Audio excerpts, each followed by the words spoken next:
Good evening all and welcome back to another live. My hair looks weird. Need a haircut. And trim my beard. So got another live, a few more photos, and I'll run through what I was doing this afternoon. I don't know if I'll edit it. I was thinking about it, but I don't know how it'll work out because the light changes colours and all that, so we'll have a look. I just don't know how to go about it because it's still pretty new for me, so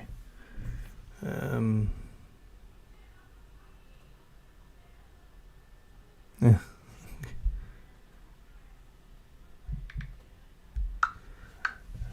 Alright. Good afternoon, Paul. Welcome. So, hang on, I'll just see if I can get all this up as well. Make that small. Sorry guys, I'm just trying to wing this as I'm going. We want to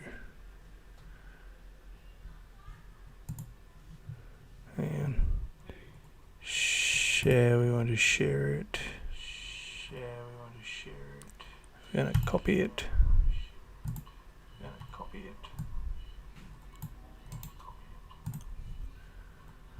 All right. So there's a few people on. Sorry guys, I'm just running solo at the moment.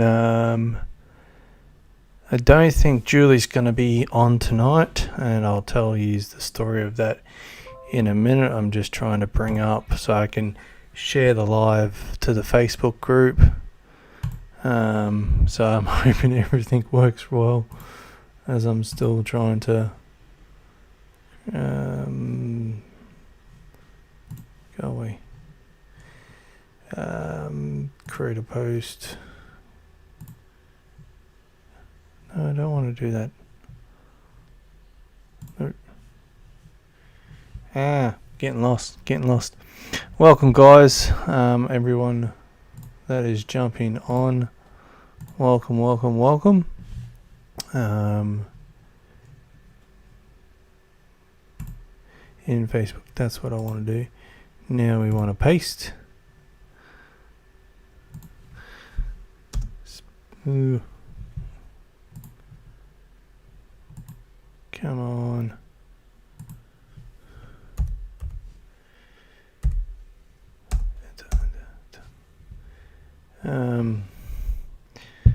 Live now. Come and join me. Okay. Normally Julie shares all this on the page, so hopefully no.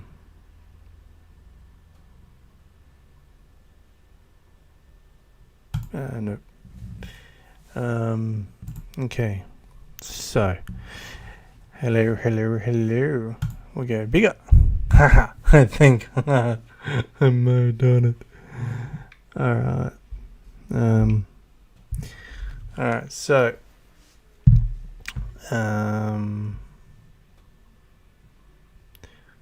just see if I can toggle there. No. Oops. Okay. What did I do wrong? Nope. I don't know what I've done. Really don't.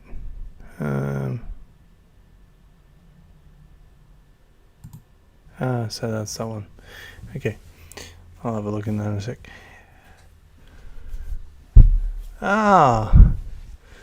Melvin. Hello, Paul. Welcome. So, Vilma, welcome. Benjol, welcome. Diana, welcome. Kenneth, welcome. Wendelin, welcome. Rochelle, welcome. Kenneth, welcome. Maris, welcome. So, welcome everyone. I am doing well, Melvin. Hope you and Mish are doing well and everything down that way. Tonight I don't think we're going to have Julie, and we may not have Julie for the next live or so on Wednesday night lives, which she normally is. Unfortunately, there has been some stuff going on in her area where she was put into home quarantine because a co-teacher possibly had COVID. That was done at the start of the month, and so she was in the house, and then came time for her to come out of home quarantine and go back to work and all that, and the doctor required her to go and get a swab test, and she tested positive for COVID as well. So now, because she tested positive for COVID the other day, they've put her into a quarantine facility for the next 7 to 10 days. We're all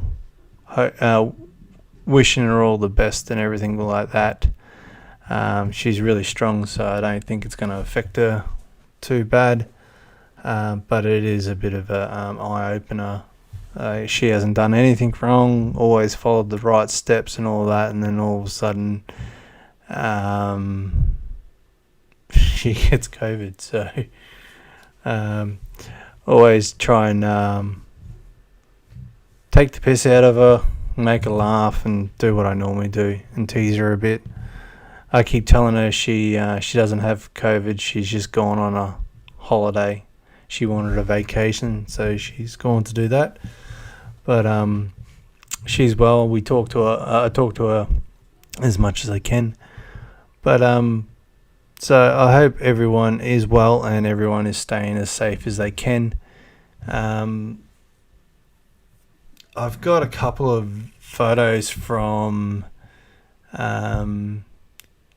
Kenneth Joy. So I'm guessing Kenneth is her partner and Joy is her name. They asked me to edit a few. Yeah, well, it is a bit what it is, Michelle. Like, I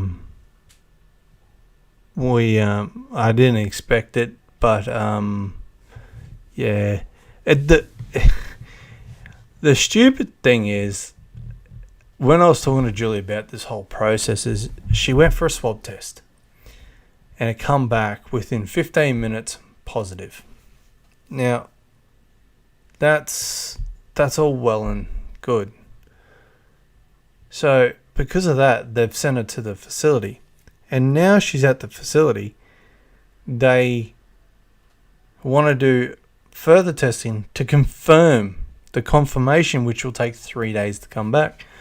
I'm like, so if that was a false positive, that swab test that you done, they've literally put you in a facility where there is potentially COVID there. And I'm just like, well, it makes no sense. The government's just absolutely ludicrous over there. Like, here, I think Australia was the very first country to come up with the test for COVID and to identify it. We were leading edge when it came to that. And now we've got our testings down to 2 to 3 hours. So you go and get a swab test, you'll find out in 2 to 3 hours, not 3 days, 2 to 3 hours, whether you literally have COVID. Where Julie gets a 15-minute swab test and says positive, but then has to go and do another confirmation or one to confirm that she does. So just need to cook for our dinner. Oh, that's all right, Grace. You do what you need to do. I'm going to be talking about a time lapse that I did. I don't know whether I can edit it tonight. There's a few different things. I might have to have a look at it, see if I can do it. If not, I might have to wait until I get a new program for it, then try and do it. I'm really enjoying everyone time-lapse photography, and it is photography because, hang on, I'll just switch this over to the other screen and I'll run you through how I go about doing my time-lapse photography before I get onto the editing of any photos. So here we are. Whoops, that was the wrong one. We want to put you there, you back over here, you big,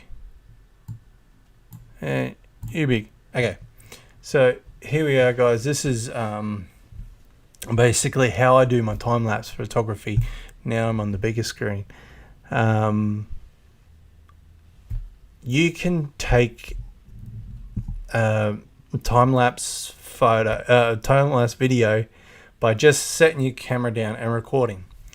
And this is what a lot of people have done, short, quick. And then when they get it, they'll speed it up in editing things. So they'll get a 30-minute clip and speed it up down to like 10 seconds or however long they want it. And that's all well and good. You can do it that way, but from everyone that I have been watching videos on YouTube and everything, because that's how I learn everything, I YouTube it. They say that you can do it that way, but you don't get the best out of it, because the way I'm doing it, taking all these photos, is you can edit one and then mash it over into one, or your edits into one, and then you can basically have a photo edited. It'd be nice, and then you transfer it over to a editing software, and then you can edit it a little bit more into the video process. And I was thinking about doing that tonight, but I don't know how well it will go. I could give it a shot, but then also there's a lot of time for exporting, because I have got, let's scroll down here and I'll show you. I have got literally all the way down, I have got 694 photos that I did this afternoon. That's a lot of photos, 694 of them. So I'll edit one, and then I would paste that, edit all the way across all of them, and then export them out. So that's 694 exported out of Lightroom all in one go, and it can take half an hour or more to export it out, depending. But I want to get more into time-lapse photography. It does take a bit of time to do, so we'll have to see if I can do more. Tomorrow morning I actually have got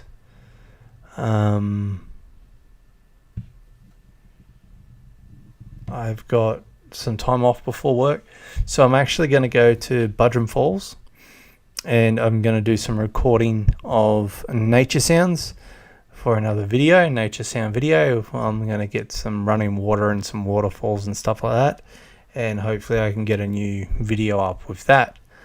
Also going to try and do some time-lapse photography on the waterfalls and stuff like that over the next couple of days. So I'm hoping to get some new content out and stuff like that, so I can try with the thing. But I think I might just edit a few, leave this to last if we've got time, and I'll get onto that and see how I go. Because what I actually did here is I needed to be earlier in the day, because it took for so long. This is borderlining what they call the Holy Grail time lapse, because it's in the sunset, where you go from day to night. I didn't quite go into night, so maybe, but there is, you can see on here You can see it's starting to change colors there. Again here. And then you can start seeing here, you can start seeing the colors change here. You can start seeing the pinks in the clouds starting to change. So there is a program out there that I'm thinking about buying. It's not cheap, but it helps this so much more easier. And if you can make it easier for yourself, if it costs you, so be it. But if you can make it easier, go for it. That's what I say. Go for it. But yeah, so I'm going to play around with that one a little bit later.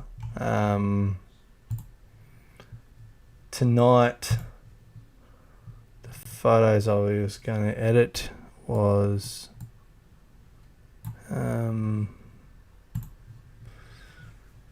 let's see if no, they didn't. Unknown. No, not unknown.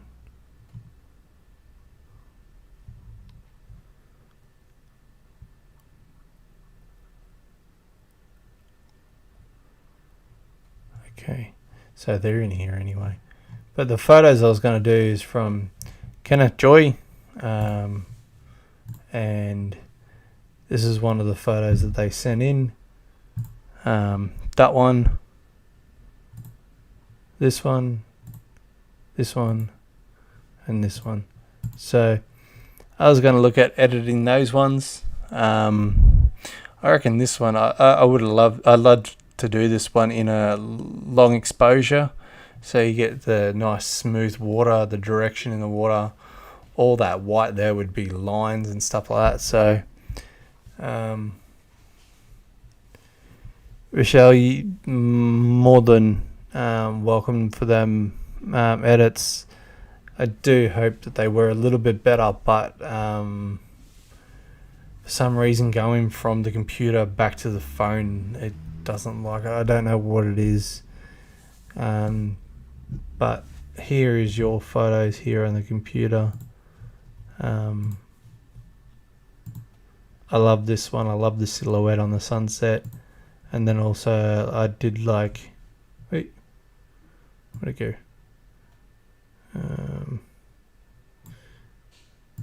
Yeah, I did like that sunset. And stop jumping. My computer's having schizo attacks on me. And I do like the other photos that you sent in. So thank you for sending them in, Rochelle. I'm hoping to get some more photos, and I'm enjoying playing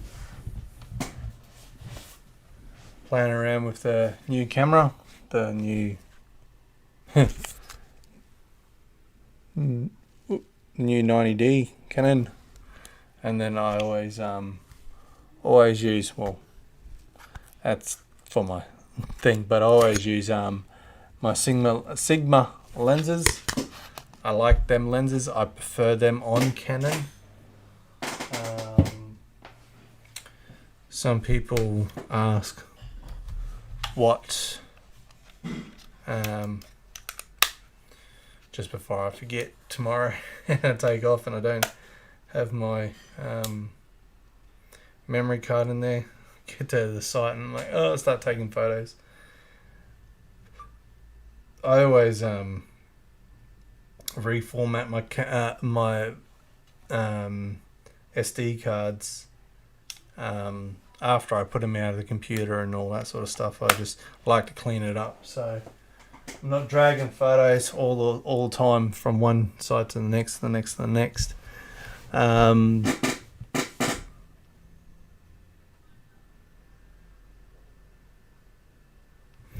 Oh, it's really nice to hear. And welcome, Christine, Ellen, Mary, Anna, Marlon, Redin. Welcome to everyone that has showed up, Faith and all that. And yeah, I'll try and see everyone as I can. And tonight we'll be dropping a few more code words, so stay tuned for them ones. Oh, jeez, didn't realise that we'd been going for that long. Been dribbling a lot, talking about different things. So we might have to get into some editing. And whoop, wrong way. Just trying to work out where I'm at. Do. Oh, dicker. So, right. Okay.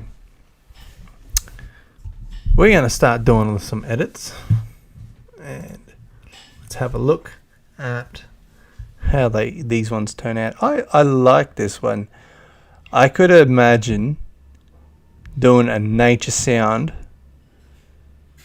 video right here in this photo, just right beside that running water, and just get close along the bank and then shoot up the creek or down the creek, depending on which one had the better scenery.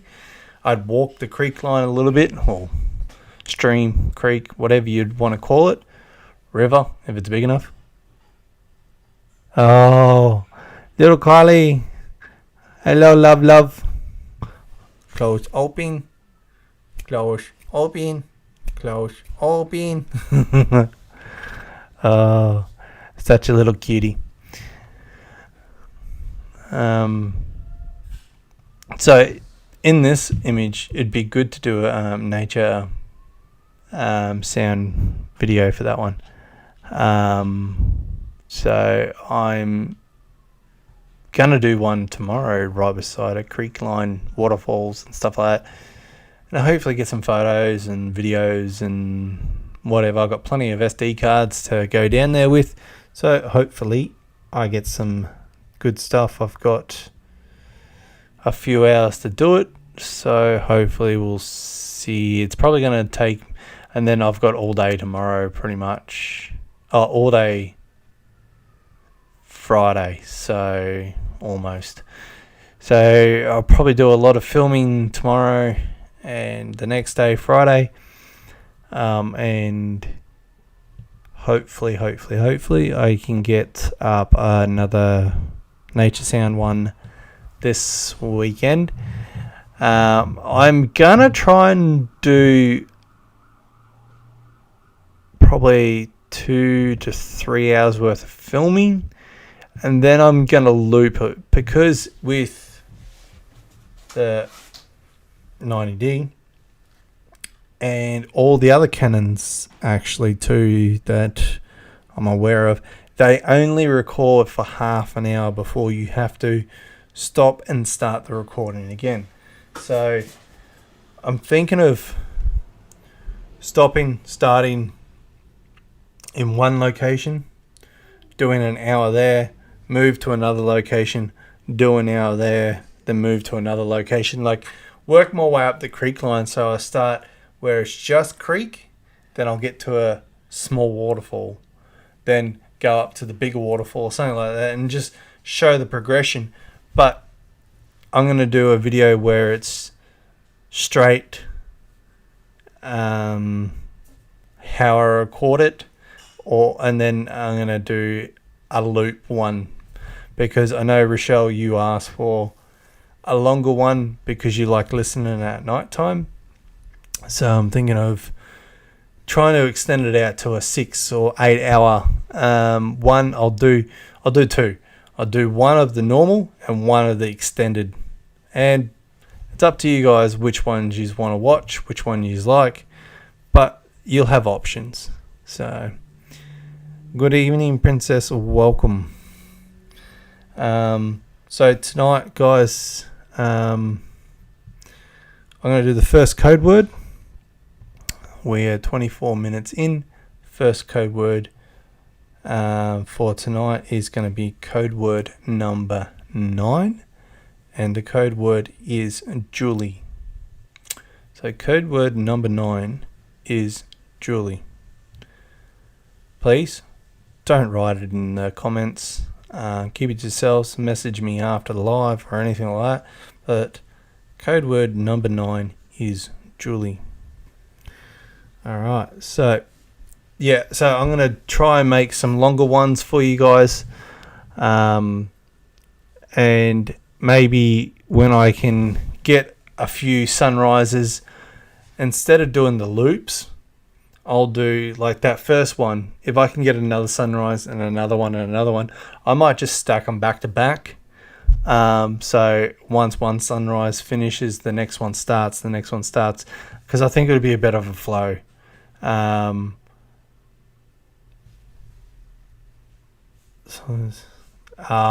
Yes.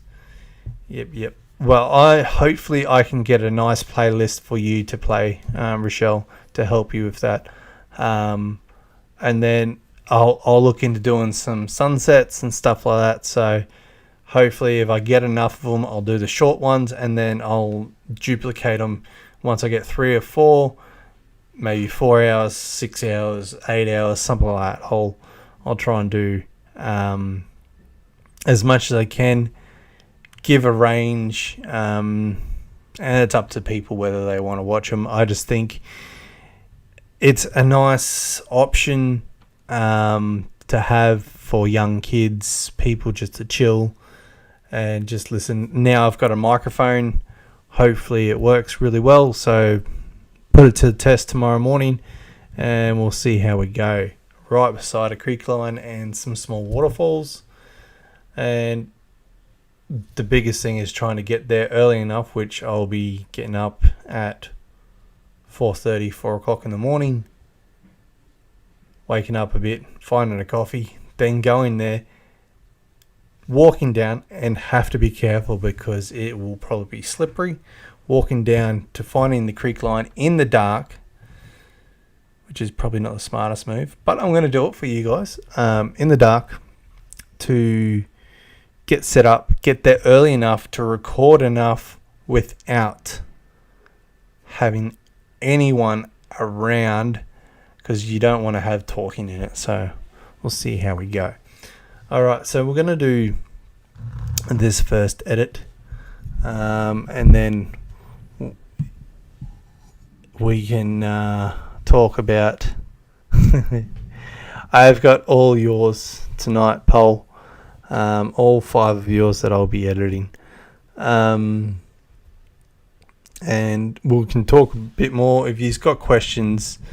I know Julie is normally here, but not here tonight, to answer or translate any of your questions for me into English from Tagalog, because I know a few people are actually probably having nosebleeds right now because I am who I am, and I do apologize for that. But feel free, some of the guys that are on tonight can probably translate for me. If you got a question and you can't say it in English, just put it into Tagalog.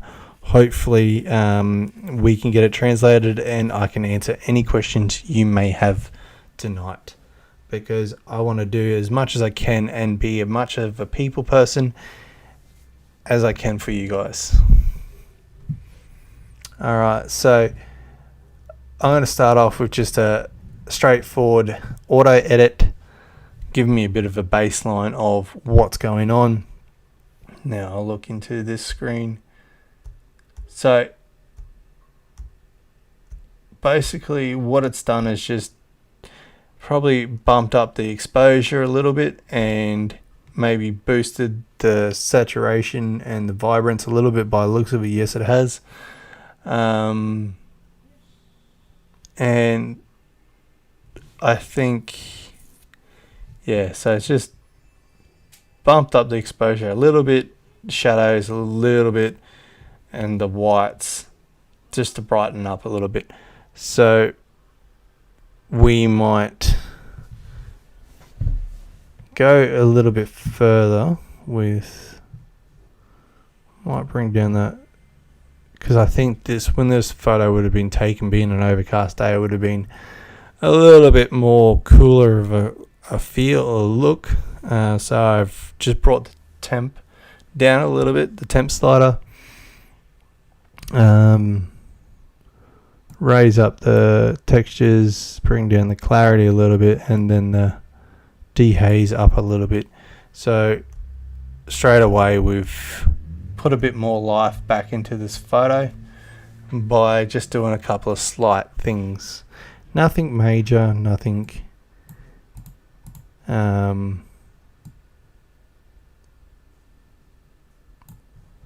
nothing too drastic. Just trying to keep a subtle edit. Gotta raise the highlights there, bring down the shadows in the tone curve. Now I'm going to play with the greens a little bit because this is such a lush area. You want to have your greens pop a little bit, and I'm unsure, Poe, what your first name is. A little bit, it was confusion with Kenneth, Joy. So I'm guessing your name's Joy. I'm hoping I'm right. If you can put it in the comments and let me know your first name, it would be very much appreciated. I'm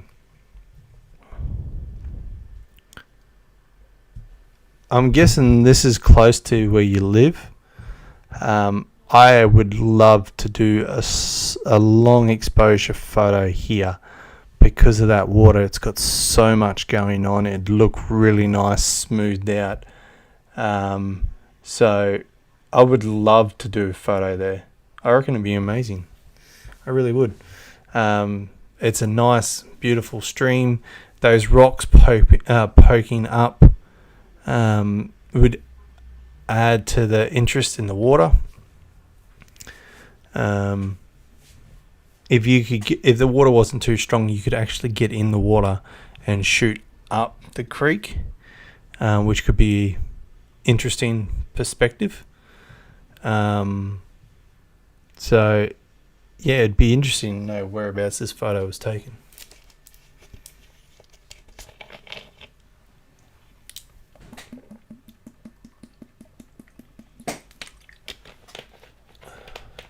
Sorry about that. My mouth was a little bit dry. So, all right. So now we'll pop into the. Actually, we'll close some of these down because I don't need them.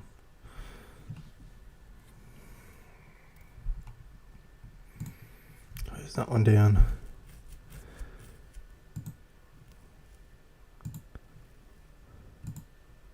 So it is in 4:3. Okay. Don't want the effects just yet. We want the details. So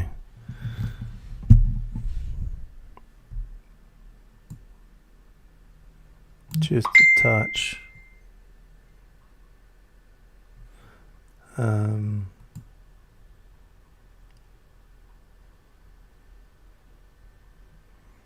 Bit of masking. Bit of luminance.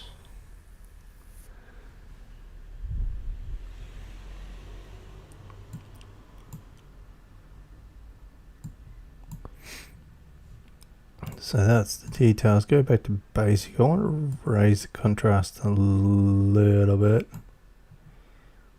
Just get that.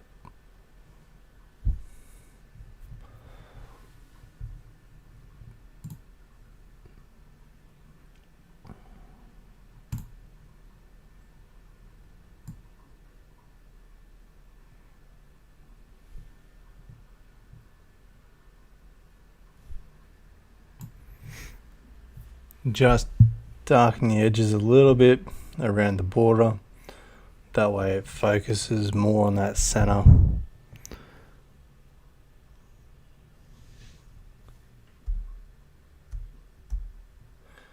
So you can see how light that and washed out the colors were to now got a bit more drama in that sky.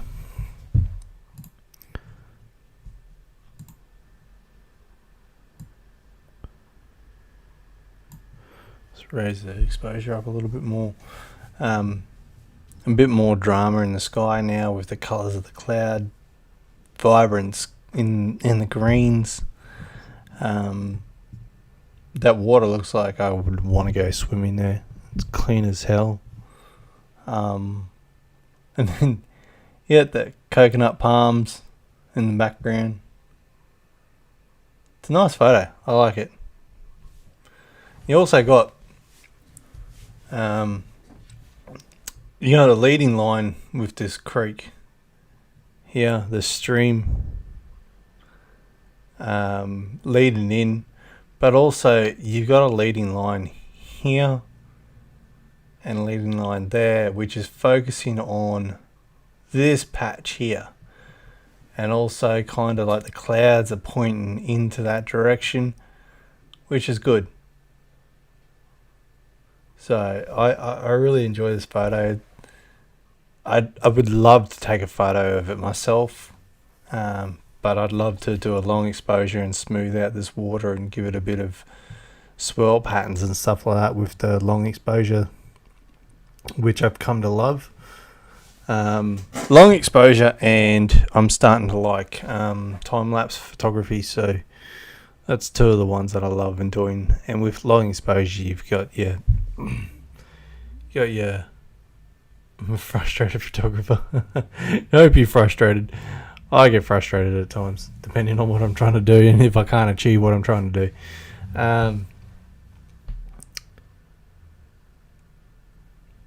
With long exposure, you get your clouds. So if I did a long exposure of this scene here, all those clouds would be streaky. If you did a really extreme long exposure, that water would be really smooth. Depends on how much wind was in the area at the time, whether you could get the trees to stay still, but it's hard to get that sort of, otherwise they'll be blurred. But definitely the clouds and the water would be different. But I'm lucky to get those because get that to happen because I use I got filters that I put on to help me with that sort of stuff.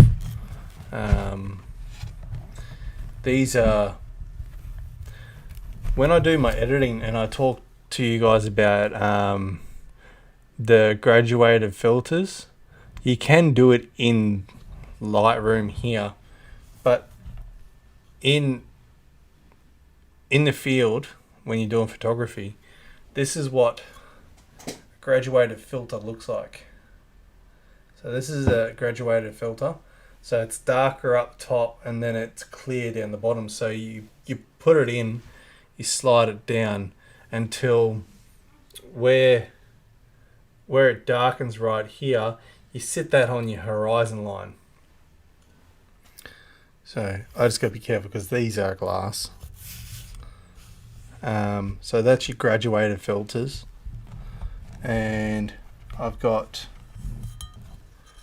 these are what they call ND filter. This is a 10 stop. So on a really bright day like this, if it was bright and you want a really long exposure, this one would be, it's like putting a sunglass on your camera.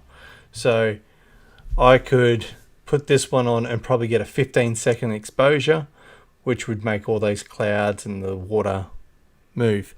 So these are what I use in the field when I'm doing all my photography. I love using my filters.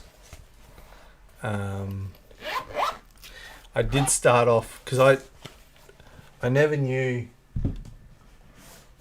whether I'd be any good at long exposure and stuff like that, or I'd enjoy it. So I bought some really cheap ones from Amazon, and the moment I started doing it, I enjoyed it. I was at Coolum Beach and made that water look smooth running over the rocks and the green rocks and all that, and it got me hooked. And then I moved into waterfalls and seascape photography and stuff like that, and we're slowing down that shutter and just making it look magical. I don't have any of the photos. I could probably find them on my computer and show you some of the photos that I've done, but you don't have to start off with the expensive stuff. Them filters that I got are not cheap. I'm not going to exactly say how much they are because you would have a heart attack, and I'm not trying to big note myself or anything like that. I'm saying that you can start with cheap stuff too and get used to it.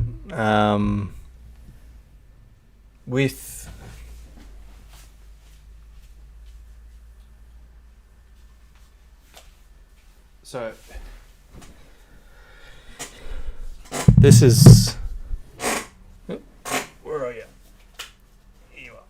So when I can start traveling again, because now I've got this and I'm going to stay with this for quite some time.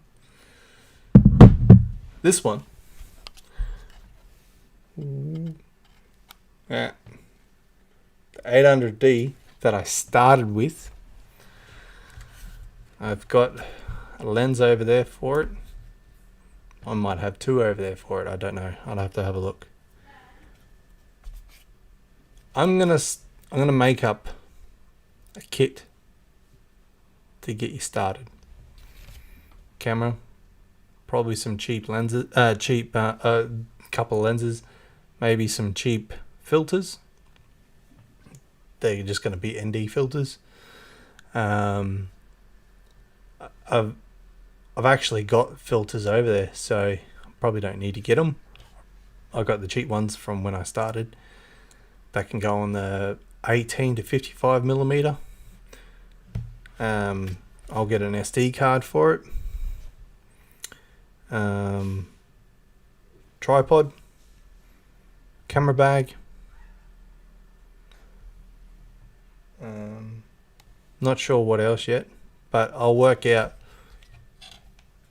a starter pack for basic photography. And once I can start traveling again over the Philippines, this is going to be a giveaway. A starter pack for photography. And some people have said to me I should sell it, but I could. This camera as it is still worth about 600 Australian, just the camera body. So that's just over 15. No, that's just over. Just trying to think. Can't think.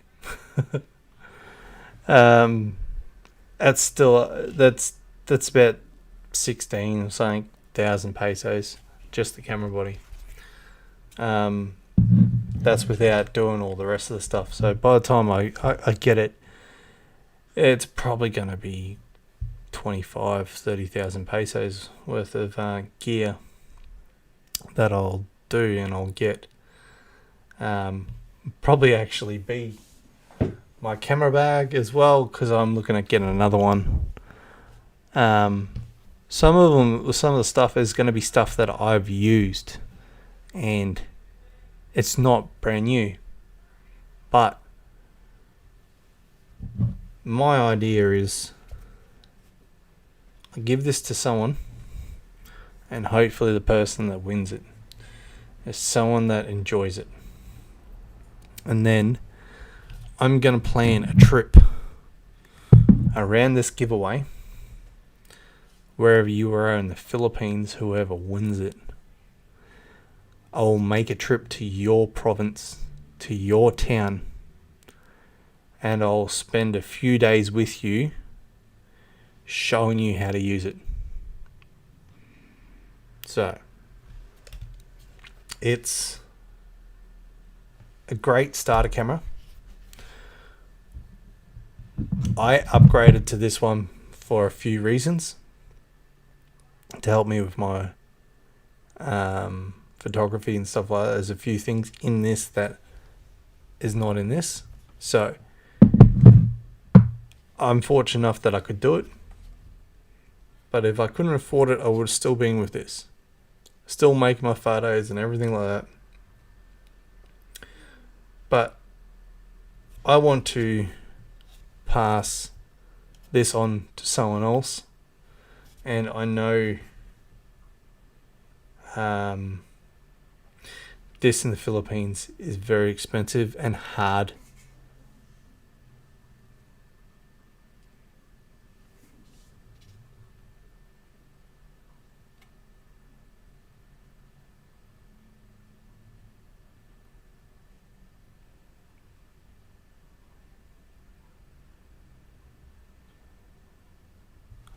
I will answer that in a sec, Rochelle. I want to hand this to someone that hopefully can enjoy it. And yeah, that was always my dream to give that away as a giveaway.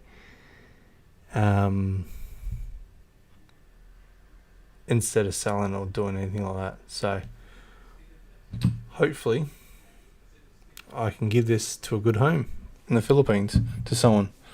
So hopefully everyone stays around on the channel and we get to see that day that I actually do that trip and do that giveaway and spend some time with someone teaching them how to use that camera. So that was a little bit of a sidetrack. I should stop trying to sidetrack myself. So Rochelle asked, I always forgot to ask these. What is your best approach to photography, or I'm guessing photography? Photographing a high reflective surface. Are you talking about like one of the shots I did? It was, I want my reflection in the ground.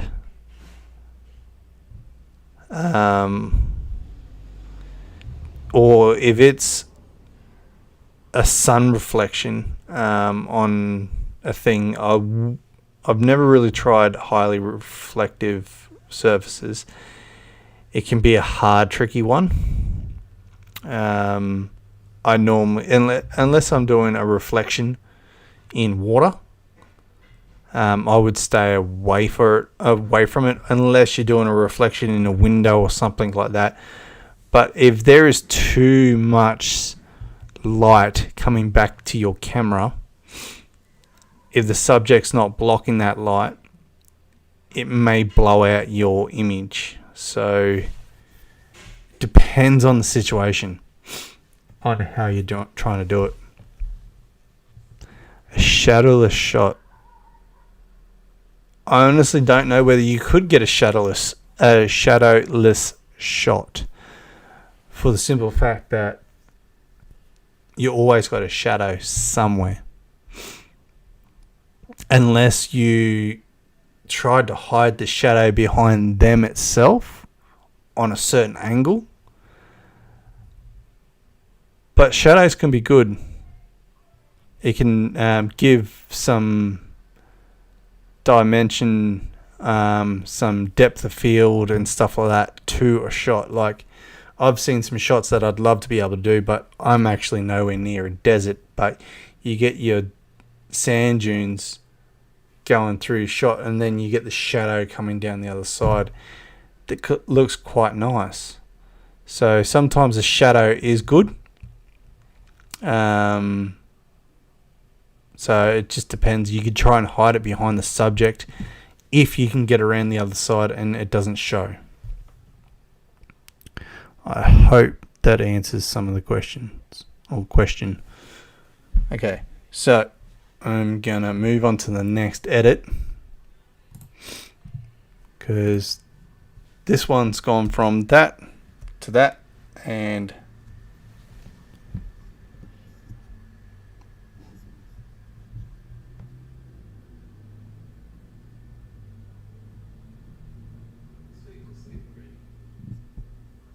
I'd love to see some of her shots, Rochelle. And then when I come over and I meet you, I can probably do some photography with her too. So I'd love to see some of her shots. Okay, so here's the next one that we're going to do tonight. So we're going to go... cameras everywhere.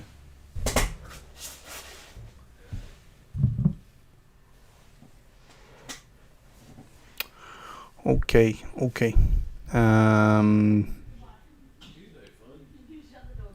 So we're going to do auto edit on this one. Hasn't changed it all that much, just brightened it up by the looks of it mainly.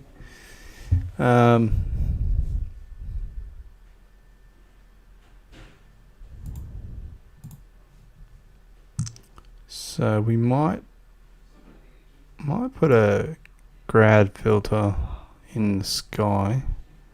See if we can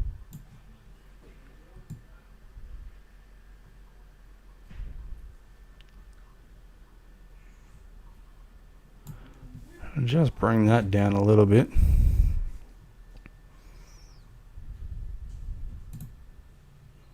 Then we're gonna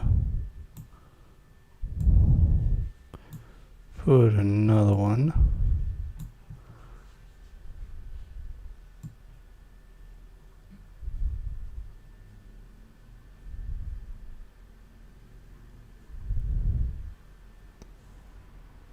On the bottom. Now, someone may ask why I just didn't change the exposure in the fully on the whole thing. I'm just trying something different instead of changing the exposure because it may not do it properly or evenly. I don't know. I'm just having fun doing different styles of editing, different things. Because you don't know. Let's play with this. Yeah.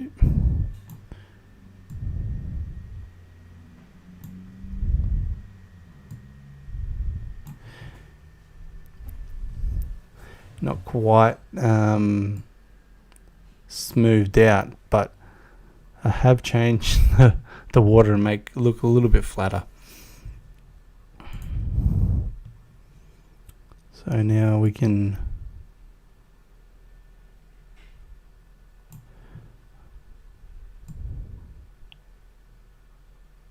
leave the highlights down. Shadows are not really doing much. Don't want to have them white up too much. Okay, so we're going to put the texture up, clarity down, dehaze it a bit. I'm going to put up the saturation, vibrance, put the temp down a little bit.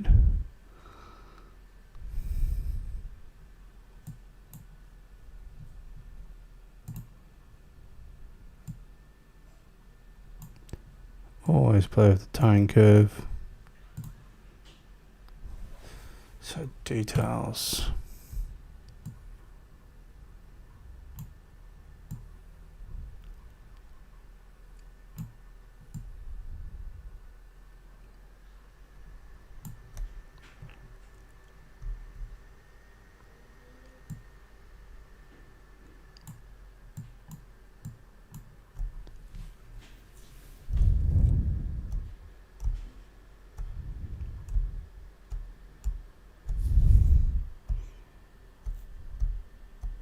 I don't know. I like the water a little bit as it is. Like, the water before,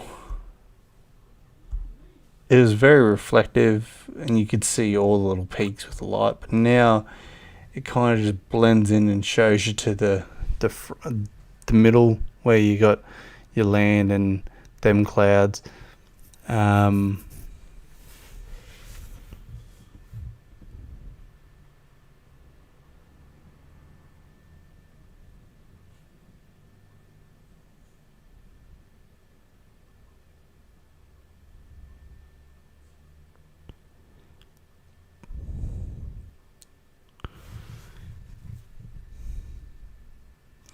With the reflective shots. So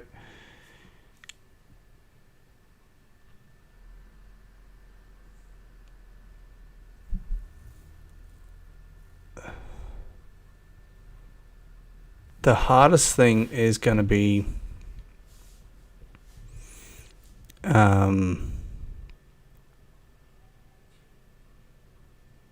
with when you're doing your, what products are you doing your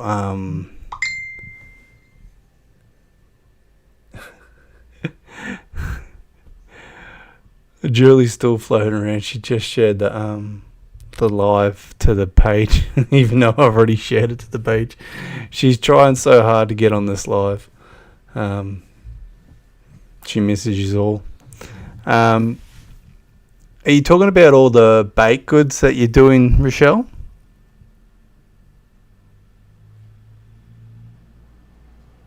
And if it is, I think the reflectiveness is going to be the lights coming off the plastic. Maybe try doing a more neutral light, not the white lights like I've got. See with this one, see how now it's too harsh. I face that away from me. So when you're doing your shots, try and, if you can have, like this is a light ring that I'm using. So that's the light ring. So if I had the light ring facing me, it's too bright. You can't really see this side of my face properly. You can, if you, is it that one? That's the, just trying to work. That's the light. So with this one, it can go to a more, not such a bright light. It goes to more of a yellowy light, but I like the white one better. But if I just focus the light away from me, it looks a little bit better. So try and have the light still in the room, but away from the product. If it's in a plastic bag, maybe try and take some photos of it out of the plastic and show the product in its natural form. Because I think you do baked goods and stuff like that, and I'd love to eat it. Focus light away. That'll be my best bet. So if you've just got like a lamp, what you could probably do is get like a sheet or something like that and just pin it near it, but focus the light away so it's not directly on the product itself. That'll be my first choice to try and do. I think even, yeah. Now I look a little bit better. I face the light completely away from me now. So I try and focus the light away from the product so it doesn't reflect off the plastic. You could also, if you can try, I know a lot of product sellers, see if you can make a white cardboard box, get some cardboard and just make a white box to sit the product in.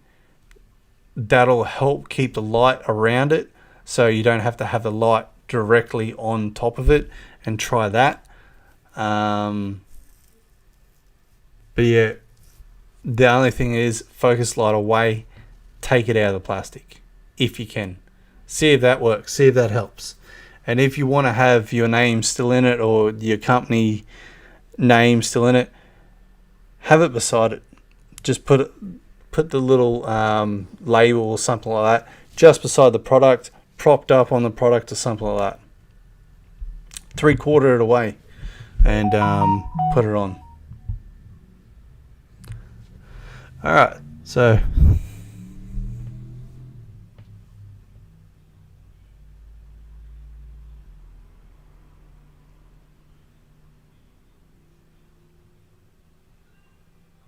yeah, with natural light, a bit of sunlight, if you can, but still don't have it directly in the light itself because you still might get the reflective, on the plastic.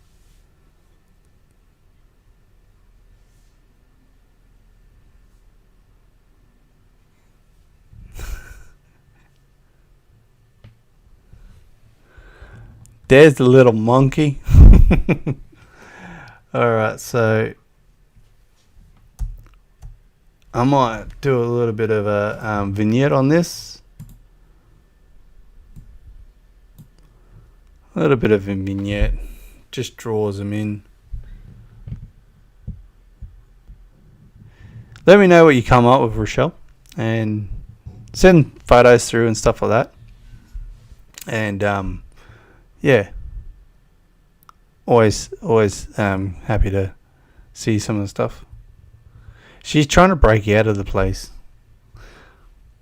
But I don't think she'll be on for very long because struggling with the internet where she is. So alright guys, so that's probably about all that I'll do with this one. I reckon it looks nice. Just a simple edit. Taking the bit of the reflectiveness out of the water, made it a little bit not so textured, and yeah, we'll move on to the next one. I like this one. This one's like a little boardwalk in the mangroves. It'd be really nice to probably frame someone up in there for portrait photography and stuff like that.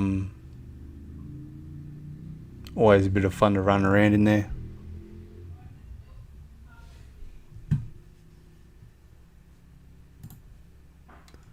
So like before, just go for the basic edit to start off with and see what it changed, and it didn't really do a lot. So bring down the temp a little bit. Raise up, bring the tint down a little bit too. Try and get the yellows and greens back into the yellows and greens. Bring out the contrast.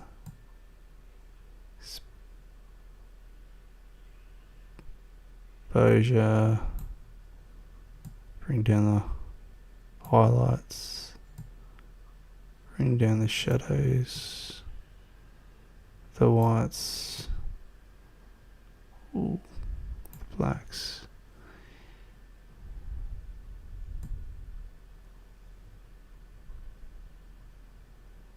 Dehaze. Clarity. Texture.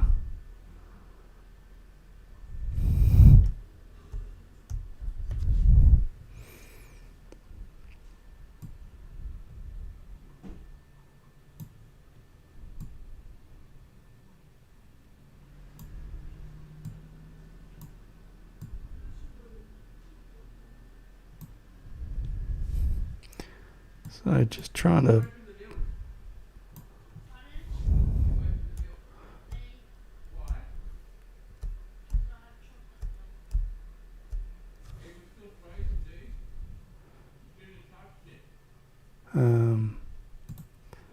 let's see what the hell.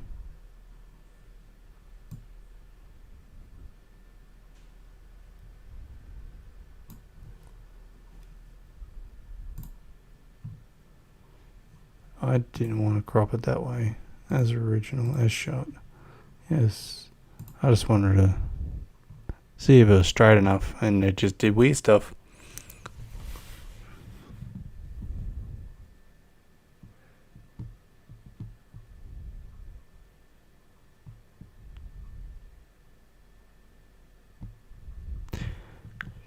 I've never heard of that province before. Is that in the south, north, central? I know there's a lot of Del Nords, but I haven't heard of your province before. But then again, there is like 70 something provinces in the Philippines. 71? 72 provinces in the Philippines.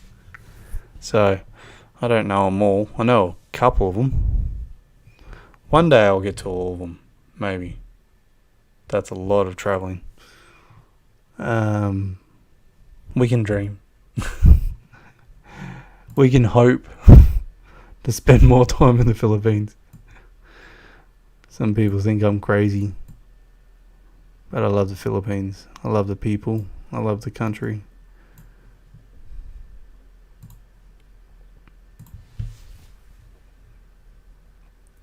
I think this spot's cool because of the boardwalk in the mangroves. I could quite easily enjoy walking in and around this place.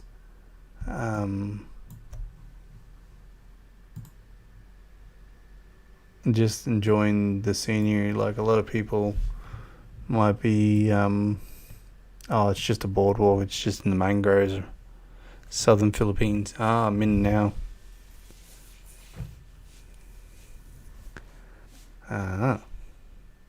There's a lot of nice things down there from what I've heard. I've never been down that way yet. The furthest I've been is Dumaguete, because Cebu is higher than Negros Oriental, and especially Dumaguete because it's down further.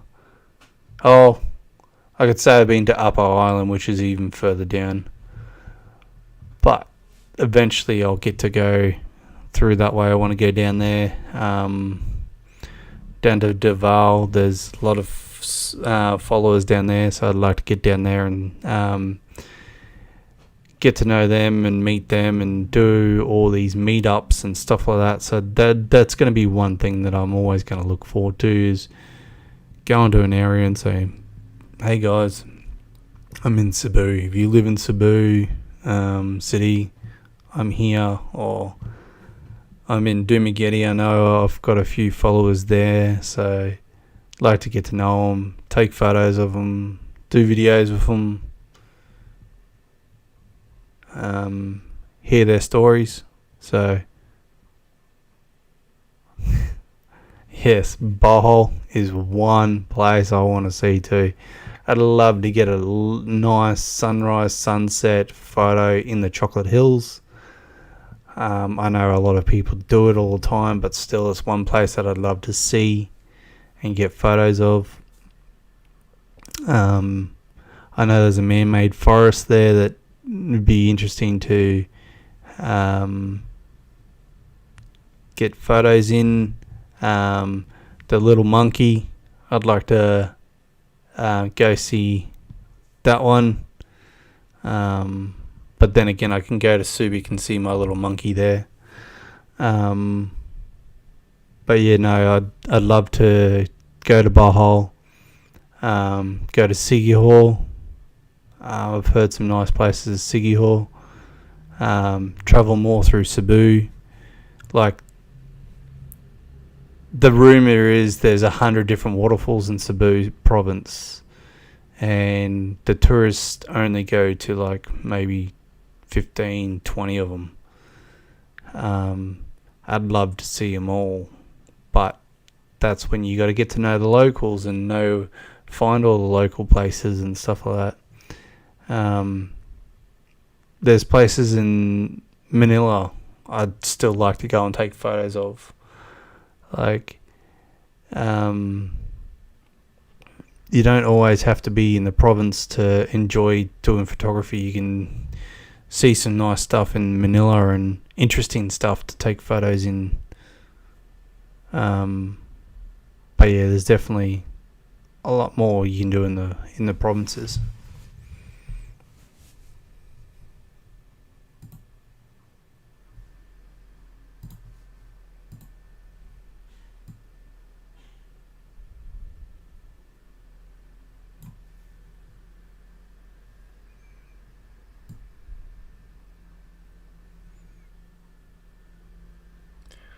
I'm actually going to go with a white border on this because I just feel the black just doesn't sit right. So I'm going to go with a white border, a vignette.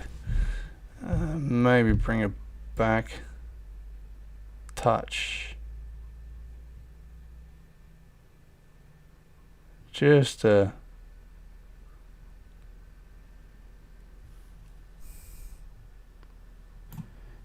pull your eyes into the photo.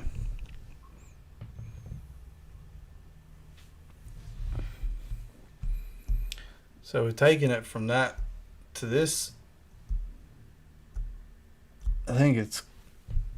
I like the photo. I do. Because you got the boardwalk. That's a big leading line into the thing. But I reckon... Excuse me. If you had a person standing right here, it'd be a nice portrait spot. Kneeling down here, portrait right there.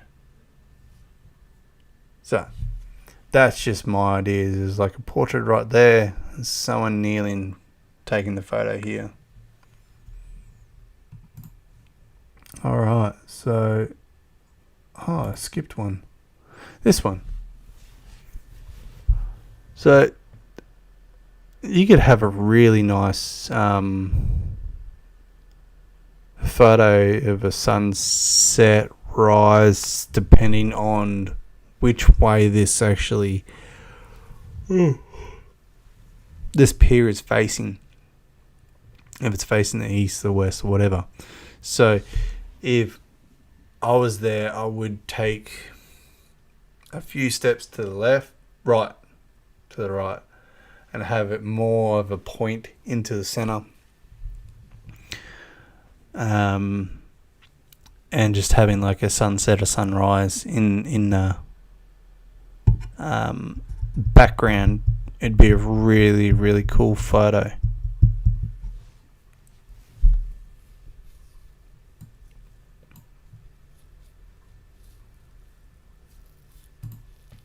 So just do the auto start with. It's definitely lowered the exposure, well, not really exposure, but the highlights and stuff like that.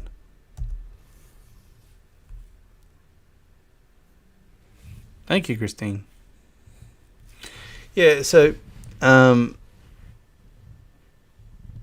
all I do is just like take a couple steps to the right to try and get more of an angle on it, facing into the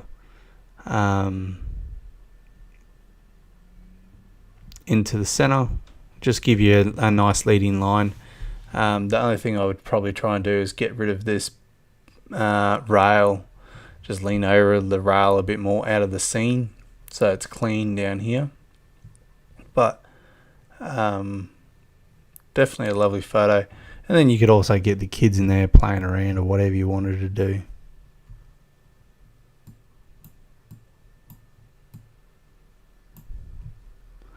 So you can see there's a little bit of a pixel issue in the clouds up on the top.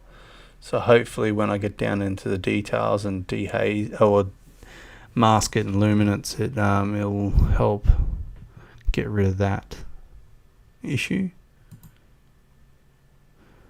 It's even nice in a black and white, this photo.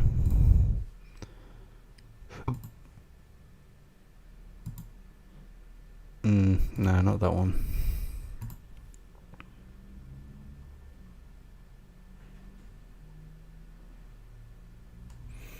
So I'm glad everyone's still kicking along with me and still watching and listening. Hope people are not getting too many nosebleeds. I'm trying to not confuse anyone. So guys, these are very simple edits and stuff like that. If you just want to learn how to edit, you can download the app for Lightroom. There is a free version, and that's how I started editing, is on that.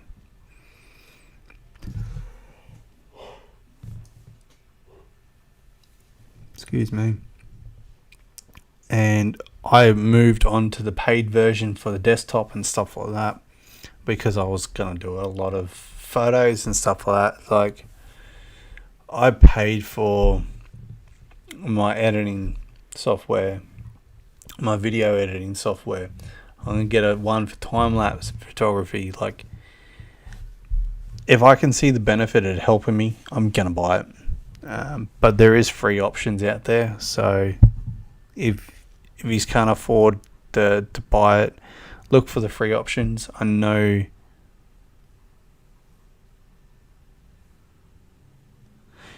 it is all about just giving a little bit more. Like, all these photos are taken by someone else. They've done the hard work. I'm just trying to enhance their work for them. Like, these kids in the photo enjoying the water. It's beautiful. It's a moment that people can remember. I'm just doing my best to enhance what someone else has already achieved. I take no credit for these photos, even the edits. It was already there. I'm just helping it shine.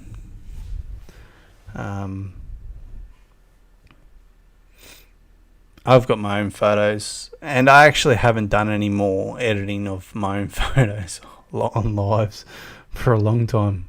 I normally get them done and then I just edit them and then show you guys. So I might need to actually start finding some of my own photos, or saving some for edits and doing some live where I just do some of my own photos. But the one thing, since I got the 90D, every one of the photos I have done, I have to retake with this, or try and reinterpret those photos again with this, because one of the reasons why I got this is so I can do bigger prints, because there's more megapixels in this one than the other one. So it means I can blow up my photos bigger if I decide to if I decide to do a bigger photo or bigger print.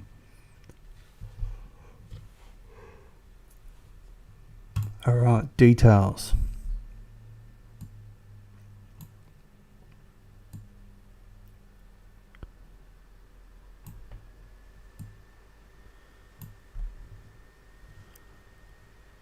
So that was a big lot of luminance and masking to get rid of that detail of the pixels issues. So it's going to look a little bit funky. So I just hope it transfers back over to the phone and not be blurry. Excuse me.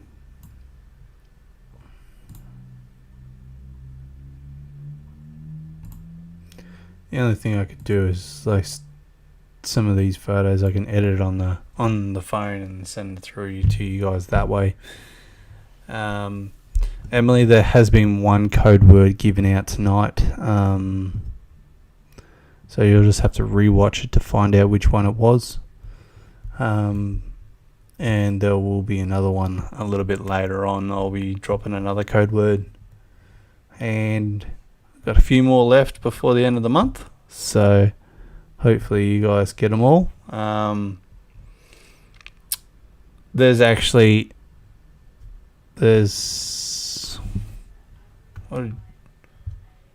what did we give out before? What number? Number 9 was out before.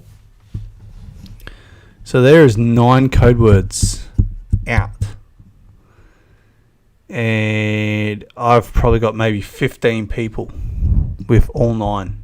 Oh, well, all 8 so far, because I haven't seen who's come in with the 9th one. So, guys, there is a really, really big chance of you being in the draw for a total of 6,000. Like, there's 2 lots of 3,000. And there's like 50 odd people enter, but some of them have just stopped looking for the code words. So I haven't looked at how many people have got the code words, but I reckon there's probably about maybe 15, 20 that have got all 8. So there is a big chance of you winning 3,000 pesos.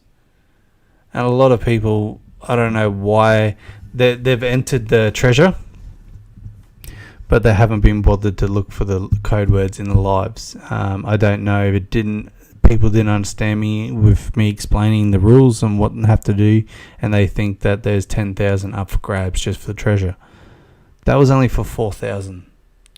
The other 6,000 was part of these code words on these lives, and to get people more into these lives and stuff like that. But it is what it is. I'm still working out what's next month's giveaway. It depends on what happens with Julie, whether I may do a giveaway next month or I might do something else. I don't know yet, but she's my biggest help over there, and without her helping, it makes it a little bit harder. Kuya, how are you, my brother? How is the family, Arbok? It's good to see you on the live, my friend. How's Yen Yen and Cassie? How's Leah doing?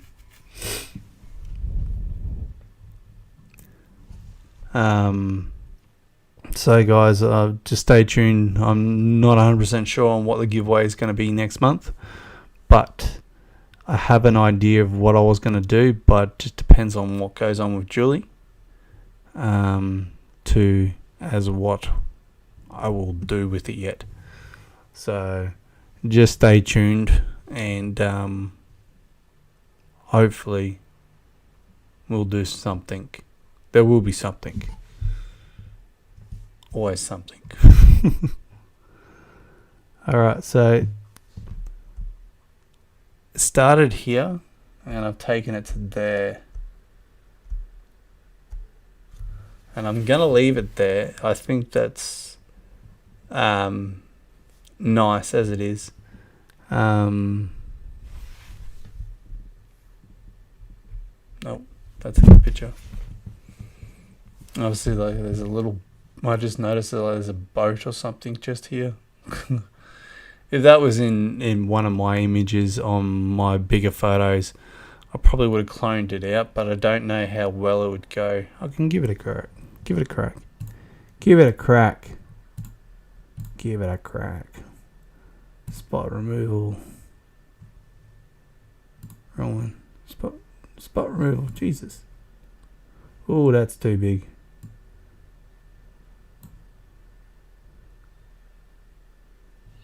Not big enough.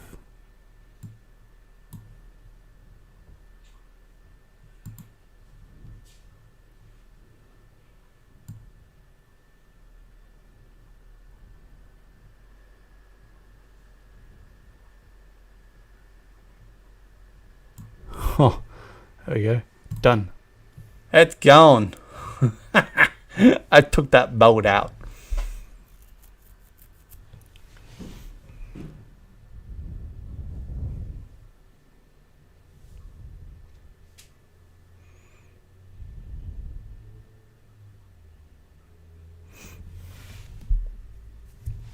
We got about 12 people on the live from what I can see. So I thank each and every one of you that come in every week for these lives and sit here and listen, whether you struggle to understand what I'm saying or whatever, but it means a lot to me. I know that I've got X amount of people on my YouTube and stuff like that, but there's generally just a core group of people that are always here supporting. I get a lot of people coming in for the giveaways and then disappearing, but it is what it is. And I thank everyone that comes onto the lives and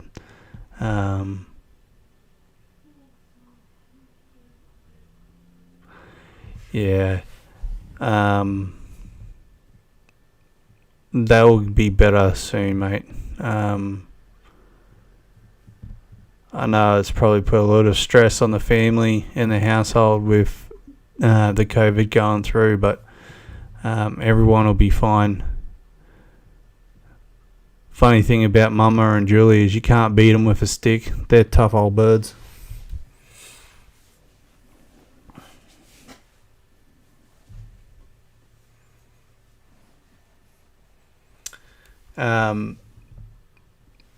With the giveaways that I do, I've still got one more gold code word to do, and with Julie being in the quarantine and all that, I will still do it. I know Arbok, his wife, Leah, has got permission to do the code word and help me out and all that by Julie, because Julie has the money. And hopefully we can get that done. But even with the giveaways, at the end of the giveaway, everyone will get their money. So that's not a problem. The money is in the Philippines. It's just when it can be sent. So if you are picked, you are a winner. If it doesn't get sent straight away, please just be respectful and just mindful that there is stuff going on over there that I can't control, and neither can she. And we do the best we can. Alright guys, so I am not going to do any more to this one. I'm going to move on to the last one that was sent. And even this one's a lovely photo. I could see a lot of people jumping off that rock face. I really could. But I would, if it was me, I would, I'd go with a long exposure again with them rapids. I'd get down to the right, down low, and use that as my leading line into this shot. But it all depends. Like, I don't know what's into the left, in the back, so they may be something that I can't see that would make me think otherwise. But I'd definitely try and have the rapids towards the center of the shot, so I'd go low to the right and try and get that more into the center of the shot. But definitely that big hill's a nice look. So as always, basic auto edit to see what pops, what doesn't, and it's just kind of brought the highlights down and stuff like that by the looks of it. Yeah, just brighten it up a little bit.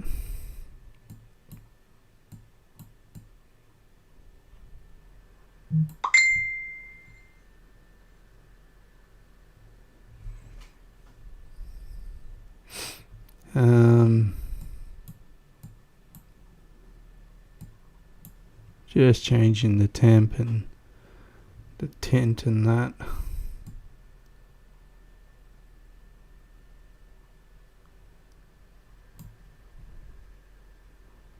That looks good.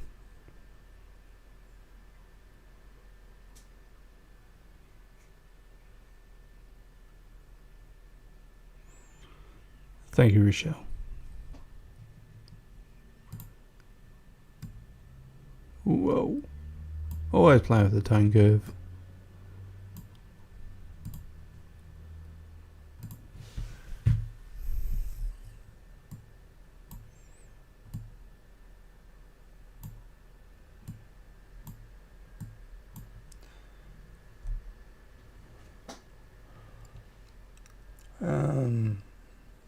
Oh, Rochelle, what Android phone is your niece using for her photography?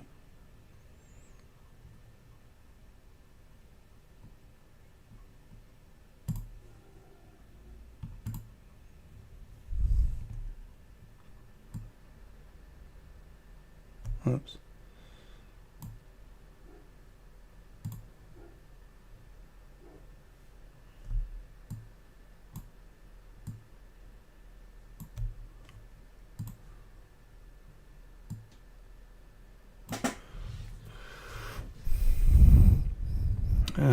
So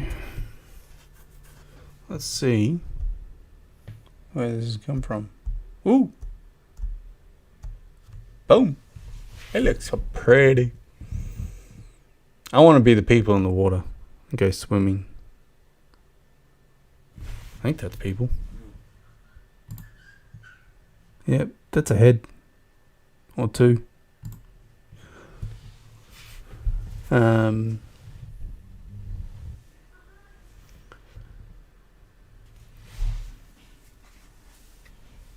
So, that'd be about what I would do for that. Like, I think it looks nice. It'd be a lovely place to relax in. Christine, hello, Paul. Welcome. I know you've been here for a while, watching. So Rochelle, what camera Android phone is your niece doing with her photography? It'd be interesting to know. To see what sort of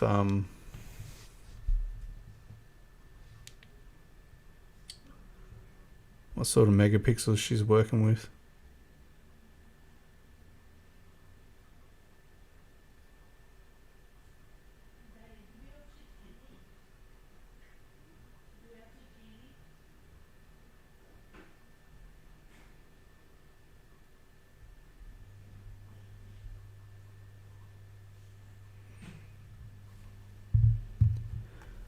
Okay, what model Vivo?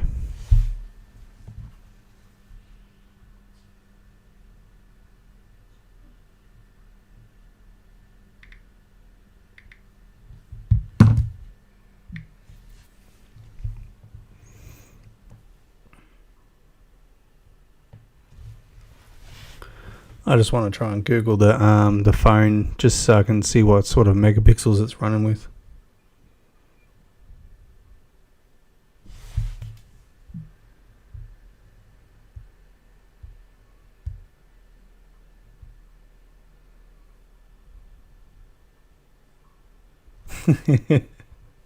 I'm not good at tech stuff either.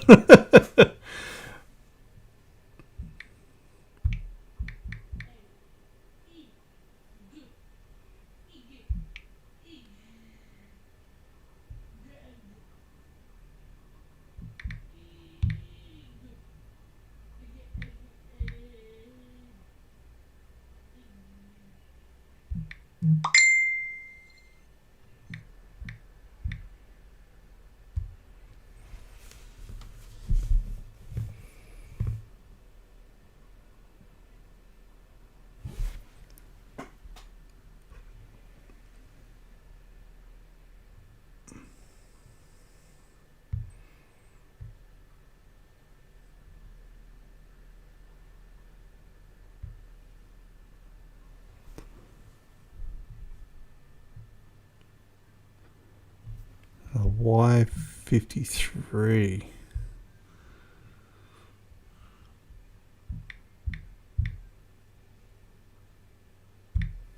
Let's have a look. So it's running with a 8 megapixel camera.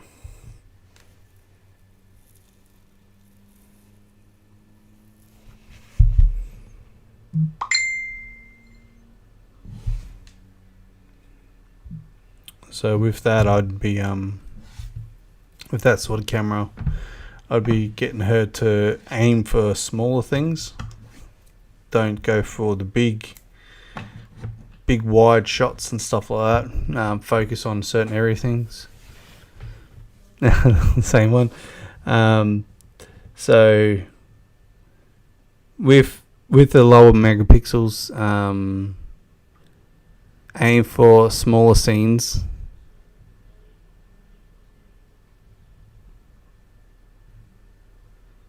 Okay, I'd like to see them. Always work on your angles. You can turn a shot into better by a different angle. Going lower sometimes helps. So we're going to do another code word tonight, right now. So guys, just trying to find out what the code word is. I have written them down.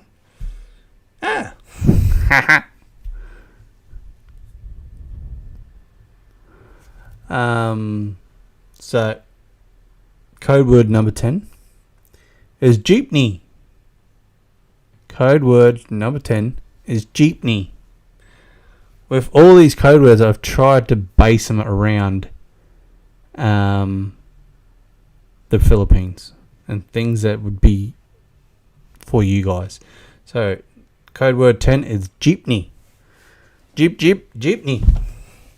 So write them down. Send me a message with all the code words and be in the chance to win that 6,000, 2 lots of 3. So, yeah, Rochelle, I'd love to see some of the photos that she has done, and definitely like to chat with her about all the photos and what she's learning and doing. Unknown. So these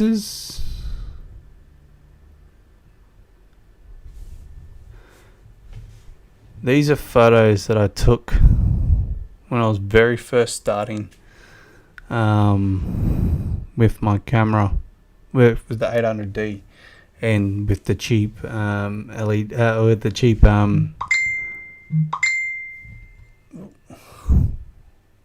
everyone's getting code words. So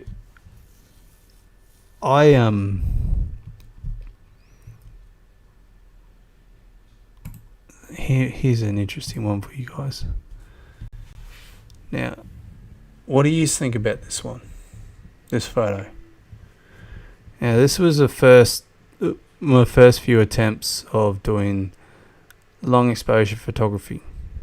Now, I love this photo and I hate this photo. So I wonder if anyone can point out what I hate about this photo.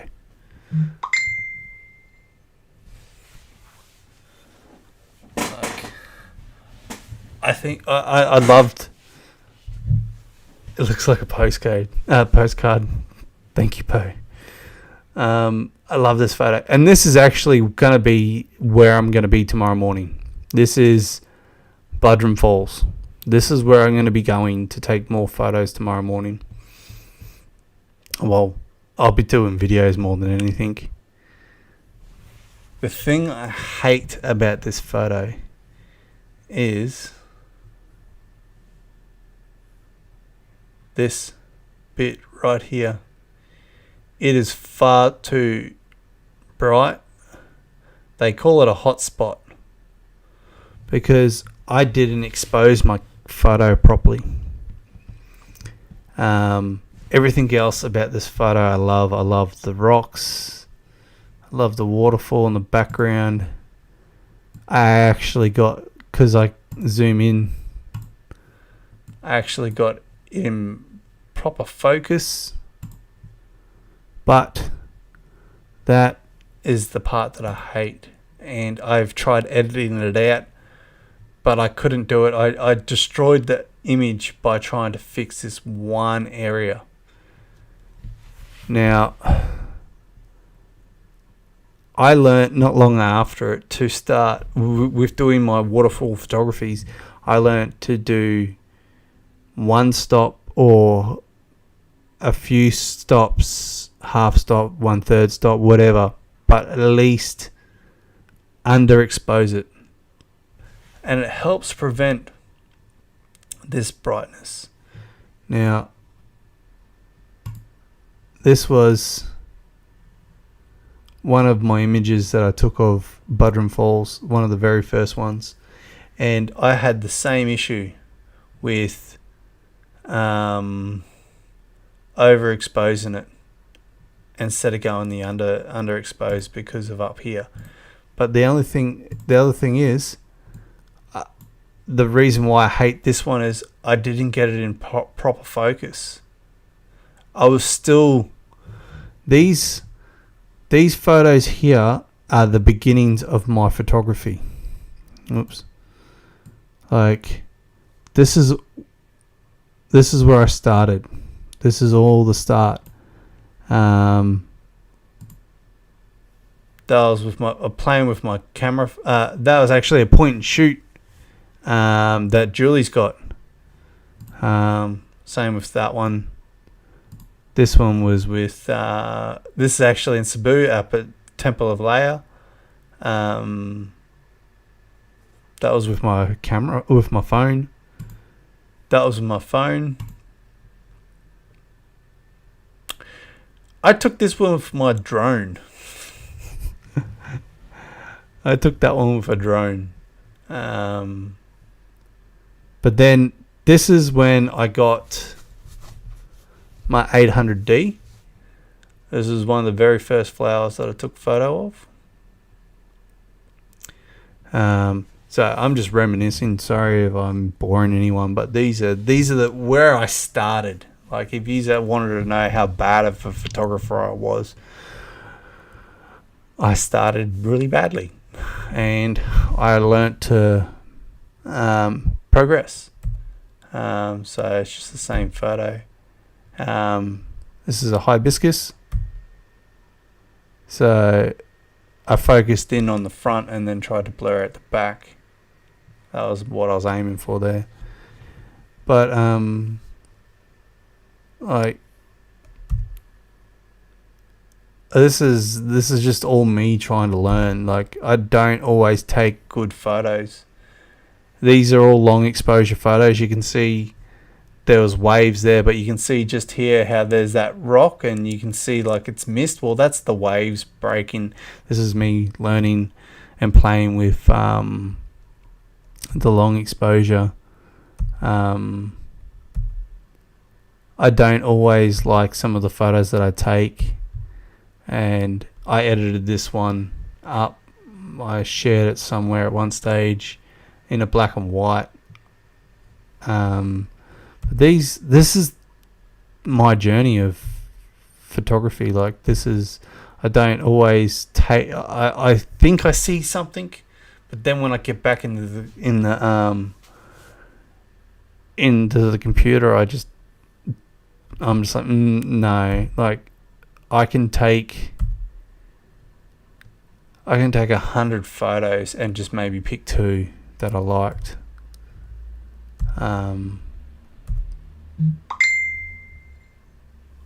Yeah, these are just images that I've I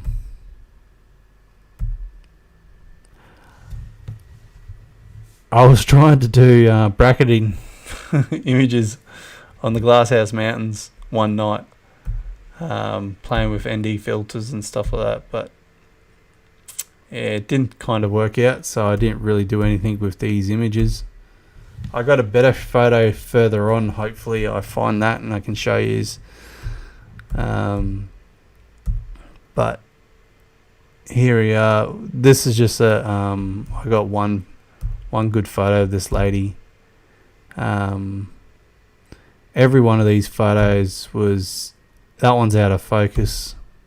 That one, she's in focus, but I think other things are out of focus. But I got one good shot of her later on, and I told her that I was taking photos of her so I wasn't so creepy. But I was just sitting down, and she came to get away from the family and all that just before on daybreak, and I was going to work, and I was just playing with my camera. And these are some other images. This was at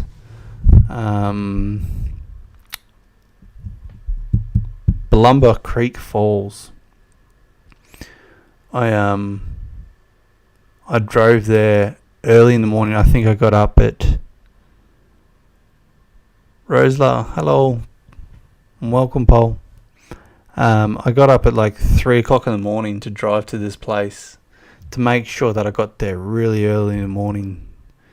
And unfortunately, with that image, I only had my 18 to 55 millimeter lens. I couldn't quite zoom into where I wanted to. Didn't like this photo. I really didn't. But I started playing with the long exposure. You can see how far back I really was to this waterfall cascade. So I tried zooming in, but I couldn't quite get there far enough. Lovely area, but I don't like any of these photos. I do like this one. Yeah,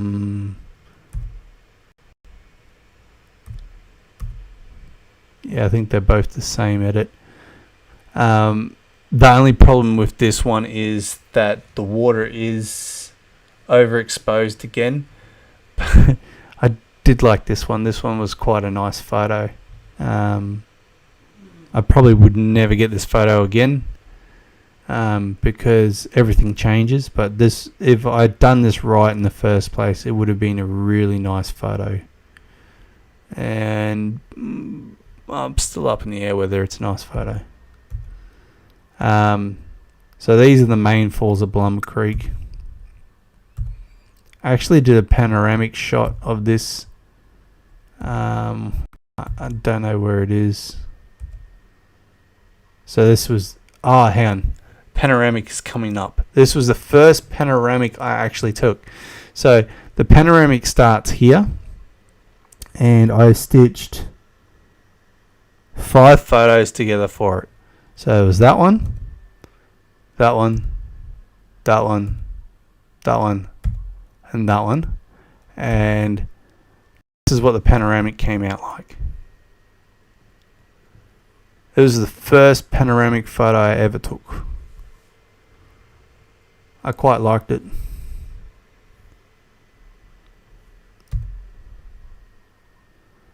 I would love to go back here.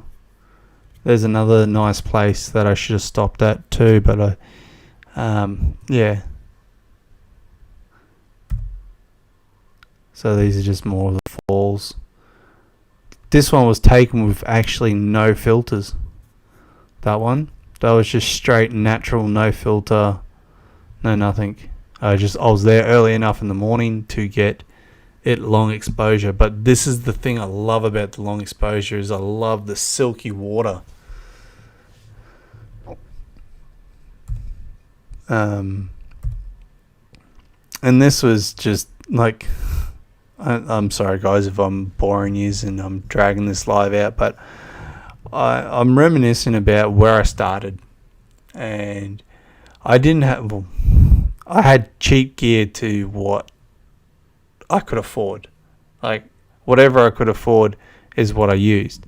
I was using $20 filters off Amazon. I've always loved waterfalls. There's something majestic about them. The water, the flowing over the rocks. I've always loved photography. I never started it.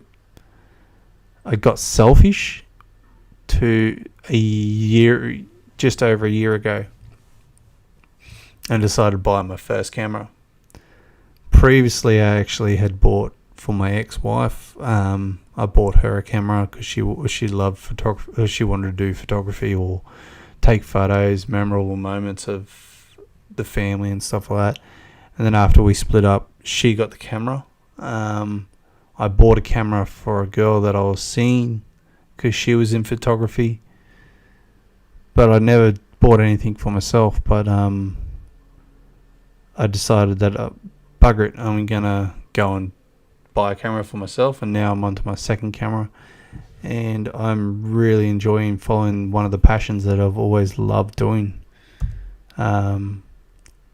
These are just test shots doing different ideas, seeing things, and you never know what's going to work, what is and what isn't. And this is me playing with the long exposure, a little bit of a rock. And this is what I was talking about. These are Cool and Beach. This is what I was talking about at the start of this live with the cheap filters and stuff like that. This is where I started getting my love for long exposure and getting all that silky smooth water. And some of these edits were out there. I really brightened it up and saturated it and just made it look bad. Like, my editing has changed so much from this. I love this photo where that waves hitting the water, hitting that rocks, and then it's just dragging back out. It looks like mist, but that's just a wave hitting it. That's the thing I love about long exposure. It can give so much different dynamics to a shot, and it looks like it's mist hitting a wall and then disappearing. I'd actually like to go back up to this area and take more photos again. I end up getting so wet doing this photo shoot. This is me playing with some black and whites. I've always loved my black and white photography. That's the color version. I did like the black and white version.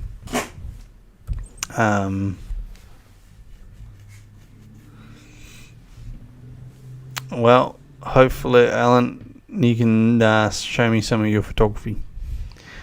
See, I was still learning so much with these shots. And you can see how bad my edits are. They really are. Just always playing with different black and white versions to color versions, and out of the whole day, that was my favorite shot that I did, was this one here, by having that water come over that rock. But I didn't like the sky. There wasn't anything going on in the sky, and it really let the image down. But Buthole's got lots of waterfalls. I gotta go. But there was this one photo. This was just a simple... I looked like an idiot doing this photo. I really did. Like, this stick was this big. It was not a big stick. And here I am, fully grown man. I'm just like... Where is it? Where's the camera? Okay. Pretend the mic is the stick. I'm like right on the ground on my hands and knees, and I'm like so close to the stick to make it look big. And I don't mind this shot. It was probably the better shot compared to the one that I liked before, because it's simple, it's beachy. It was probably the better shot. It really was, but the scene's better. Rosemary, hello, Paul, welcome. But then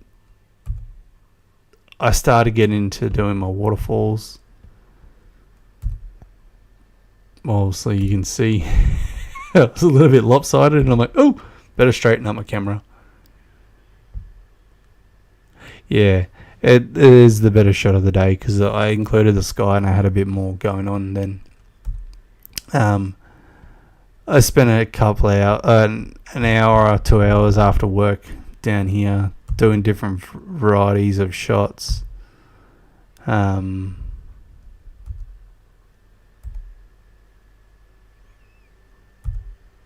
Trying to that's a bridge that goes over that you can walk down, trying to include different things. My brother literally has got this photo done up on a canvas, and it's massive. I think it's like 100 by 160 centimeter or 150 centimeter. It's huge, absolutely huge. And he's got this hanging just before his front door, because his wife loves the palm tree. This palm tree here, or some sort of palm. And yeah, it's a nice photo, but overexposed on the water, as always. But yeah, it's a nice place to go and visit. So I'm hoping that I can get some nice shots there.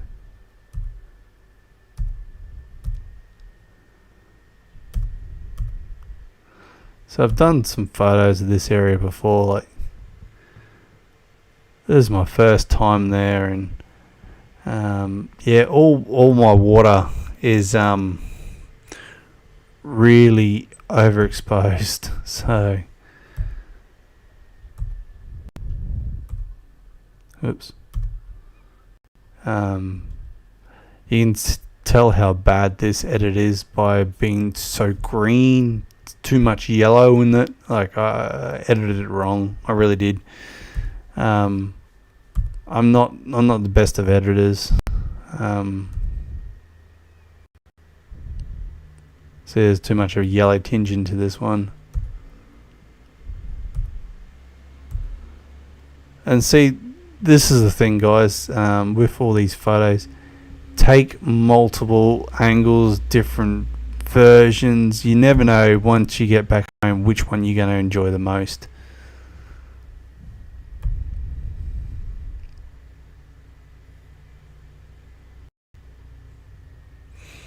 Thank you, Anna, but some of them are okay, some of them are not.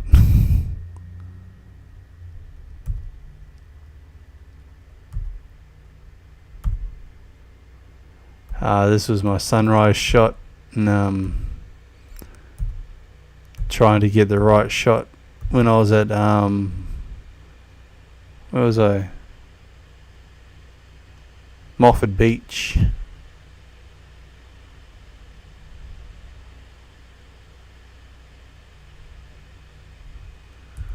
I would love to go and see some of the architecture and that over in China and Japan and all that. And that was the shot that I came out with for the that morning. Moffat Beach sunrise.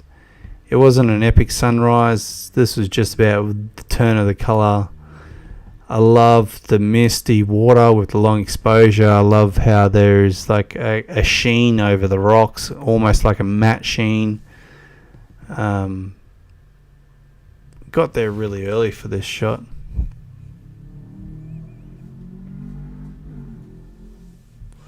The waterfall before sunrise. That one.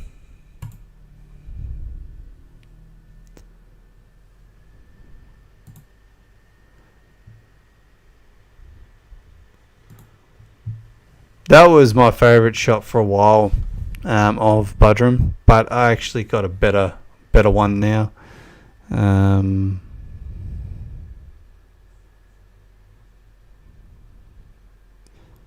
Where is it?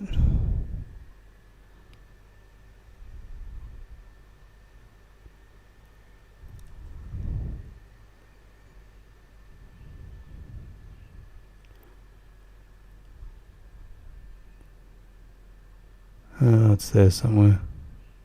Took it ages ago. But yeah, this is just like, this is me reminiscing about some of the photos I've taken. I'm sorry if I'm boring people. How's this one for a shot? After work. And just playing with this, well, not so much this one, but I was just playing with this one rock. And just on sunset,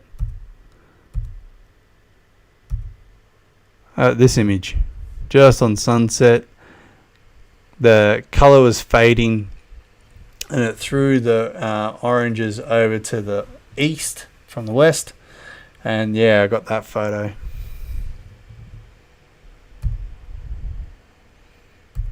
And it's just me on a little. I got a ghost in the stream. Told Joe to stand still and he runs when I'm trying to take a photo. So it looks like I got a ghost walking through my stream. But you can notice I was using a polarizer on my camera. You can tell that you can see through the glare in the water. And that's what I love about the polarizer. It can cut through the glare of the water. Yeah, there he is. He couldn't stand still for very long, even if I zoom in. I think his hand's blurry. Oop. Yeah. Couldn't stand still.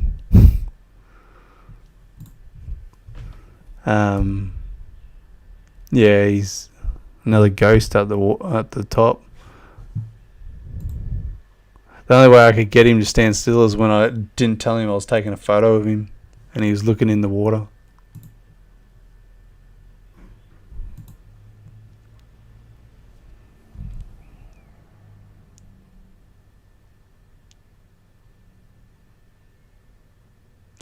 Yep, for sure, Christine. You can send photos and I can edit them up for you.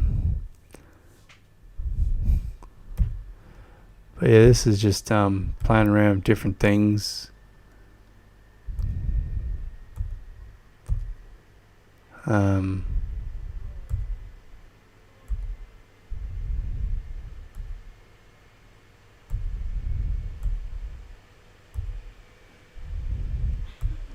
Oh, this is what I call this one Joe's waterfall. It was actually his idea of this waterfall. It was just a little stream fall. I made it look like a waterfall. It wasn't very big. But he's seen it and he goes, take a photo of this. So I took a photo for him and I sent it to him. Yeah, this was my best sunrise that I ever taken. I almost never took this photo. And this was the best one that I ever did. This Mooloolaba Beach sunrise. I did a pano. There it is. Panoramic shot.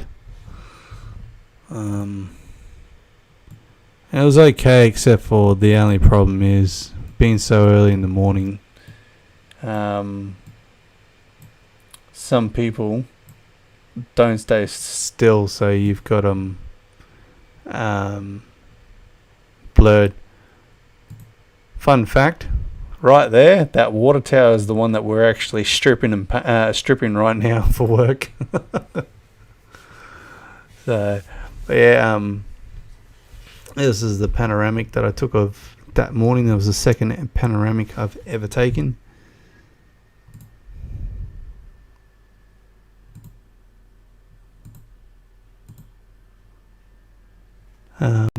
Just trying a different style of that sunrise, but the only problem is there's too much foreground, so yeah,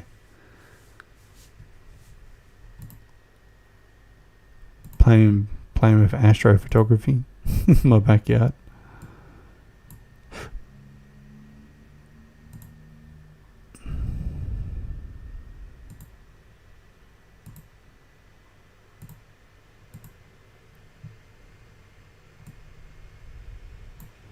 Here we go.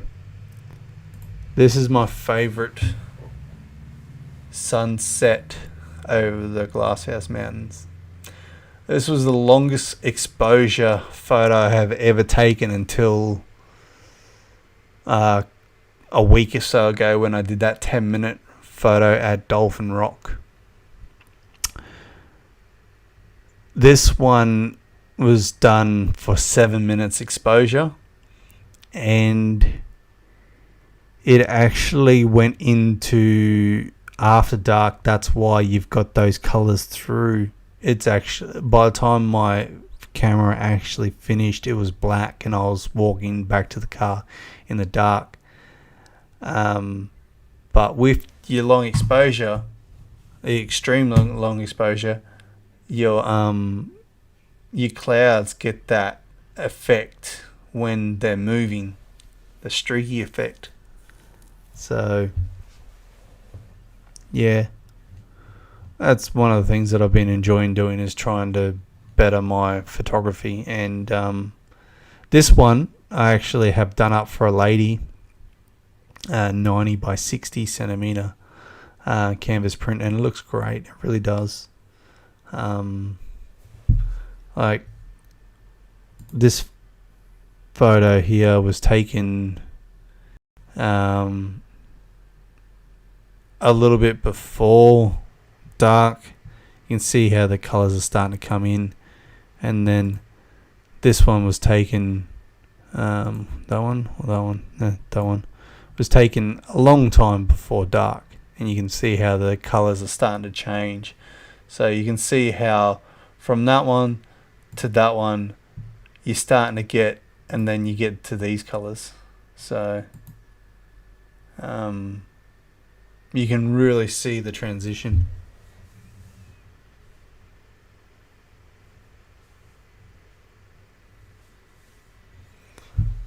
But yeah, that's from Wild Horse Mountain, looking at all the other mountains. I probably want to get back up there and do some more photos. That one, Rochelle, you like that one, Will?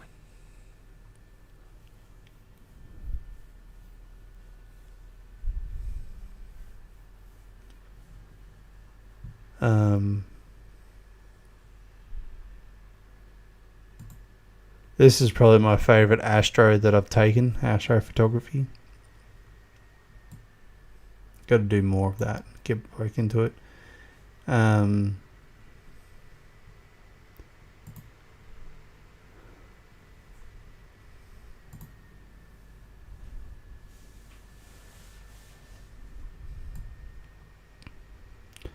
these are just some of the playing around with a lot of different things.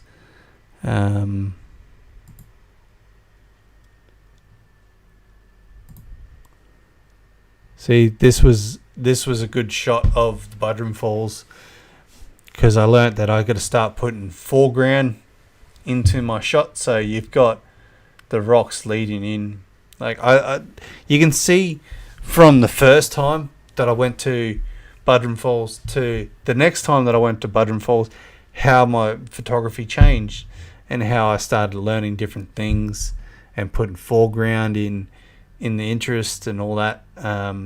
I used the polarizer again, as you can see that here the water is clear. I got the rocks there to lead you into the photo.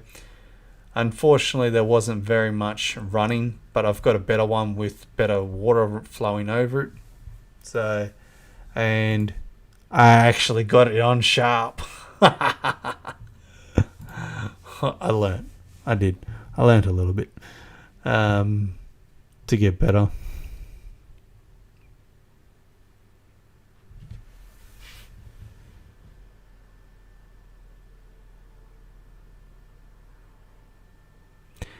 We don't actually have the Aurora Borealis or the Northern Lights in Australia. The Northern Lights come from the Arctic. There is rumours or photos of the Northern Lights in the Arctic. I don't know what they're supposed to call them. And I have heard some people saying they've been able to get them from Tassie, but that's the most southern point in Australia, and I don't know if it's true or not. But I would love to get up to Iceland, where you can get the Aurora Borealis before going to the Antarctic. The Arctic, I should say, not the Antarctic, the Arctic, into the Arctic Circle and stuff like that. And there's some... The one place I've wanted to see and take photos of is Diamond Beach, Iceland. Do yourselves a favor and search photos of Diamond Beach Iceland. They are fantastic. It's a black sand beach, and they actually have icebergs, small icebergs, wash up on the shore, and you can get some amazing photos of them. Have a look at them. Diamond Beach, Iceland.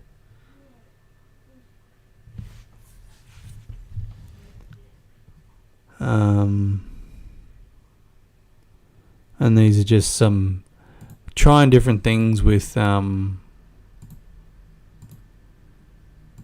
bridges and stuff like that, like just trying different aspects and different ways of doing something, like just trying to do something different. And when you got a kid running around with you and he's not exactly impressed because you're taking too many photos, it gets a little bit hard. Whoops.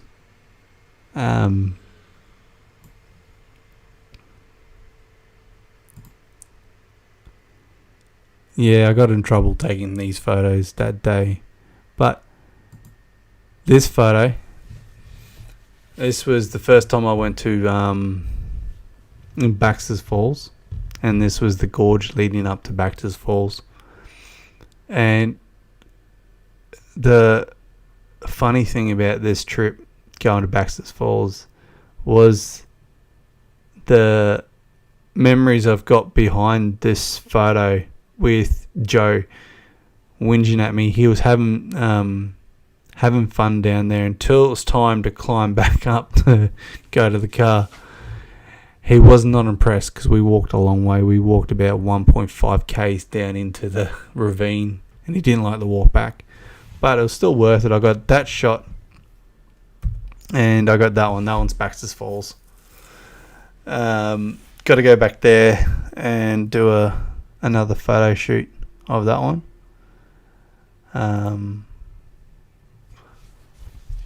I love this one, except for I didn't get the cows in proper focus. As you can tell, they're out of focus. But yeah, this was out in Kenilworth one foggy morning a couple winter ago, last winter. We're doing paint jobs out there. So, and I was actually knee deep in water taking this photo. That one's my favourite one, and that one's right on dark. I was at Bribey Island taking photo, knee deep in water, and yeah, Joe was running around because I always got, when I'm doing my photography, I got Joe on the weekends because it's mainly time where I can go out and do something like this without trying to rush to someplace after work and still missing what I'm looking for. And he's not impressed sometimes with my photography.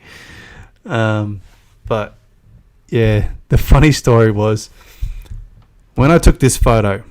Okay, I took this photo and I said to Joe, "It's gonna get dark soon. Let's go." I was still about half an hour before dark, true dark. And he goes, no, let's stay out. I want to play more, because he was running around in the water and he was having a great time. And I said to him, we got to go. It's going to get dark. And he's like, no. Let's stay out. And then I took this photo, and I had to have my torch on, and we're walking around knee-deep water. And then he was freaking out because it was dark. He was in the deep water and he's freaking out. And we had stingrays floating around everywhere, and he's freaking out. And I'm like, it's okay, bud. Just walk with me, stay with me. But yeah, I'm like, well, next time I tell you it's time to go, you might actually go with me and not say let's stay longer. But there's always, that's my dad. Just before, a couple of years ago, before he passed. And that's the lone tree. It's just a couple of different varieties of photos that I've taken. Anyway, guys, I've waffled on long enough, reminiscing about some of these photos that I've taken back in the past. Still got quite a few there, and that is still my favourite photo of a waterfall to this date. And I lost feeling in my legs, my feet, for just over an hour for taking this photo in winter, knee deep in water, and I lost feeling in my feet. But it's still my favourite waterfall photo to this date. So we all learn, live and learn. Alright, guys, if you have stuck around for this long to see me waffle on tonight, I do appreciate it. Thank you for your love and support to Julie as well. And I will see you on the next one. Keep an eye out. We've still got a couple more code words to go, so keep an eye out. It's getting close towards the end of the month. Got the golden code word coming soon too. And hopefully I'll see you all on the next live, whenever that may be, depending. So I can't do a live from Budrum Falls because there's no receptions there, but tomorrow morning, which it's 9:15 now, which I should get some sleep because I'm getting up early. But before the waterfall,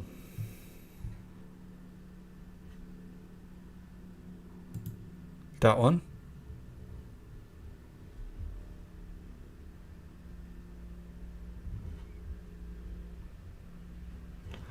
That one was Sunrise Beach.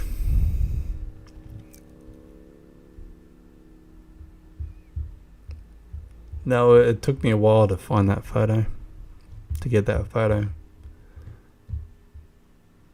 But so I can't do a live down Budrum Falls tomorrow, but I'm gonna do some nature sound videos.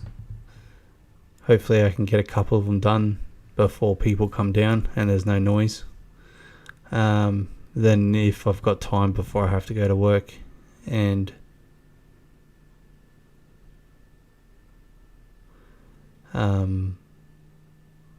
I might do as many sounds as I can. If not, I might look at doing some time-lapse videos or trying to make some. So, alright guys, take it easy, stay safe over there. Give your loved ones a kiss and cuddle for me. And we will see you all on the next one. And yeah, have a good night. Cheers.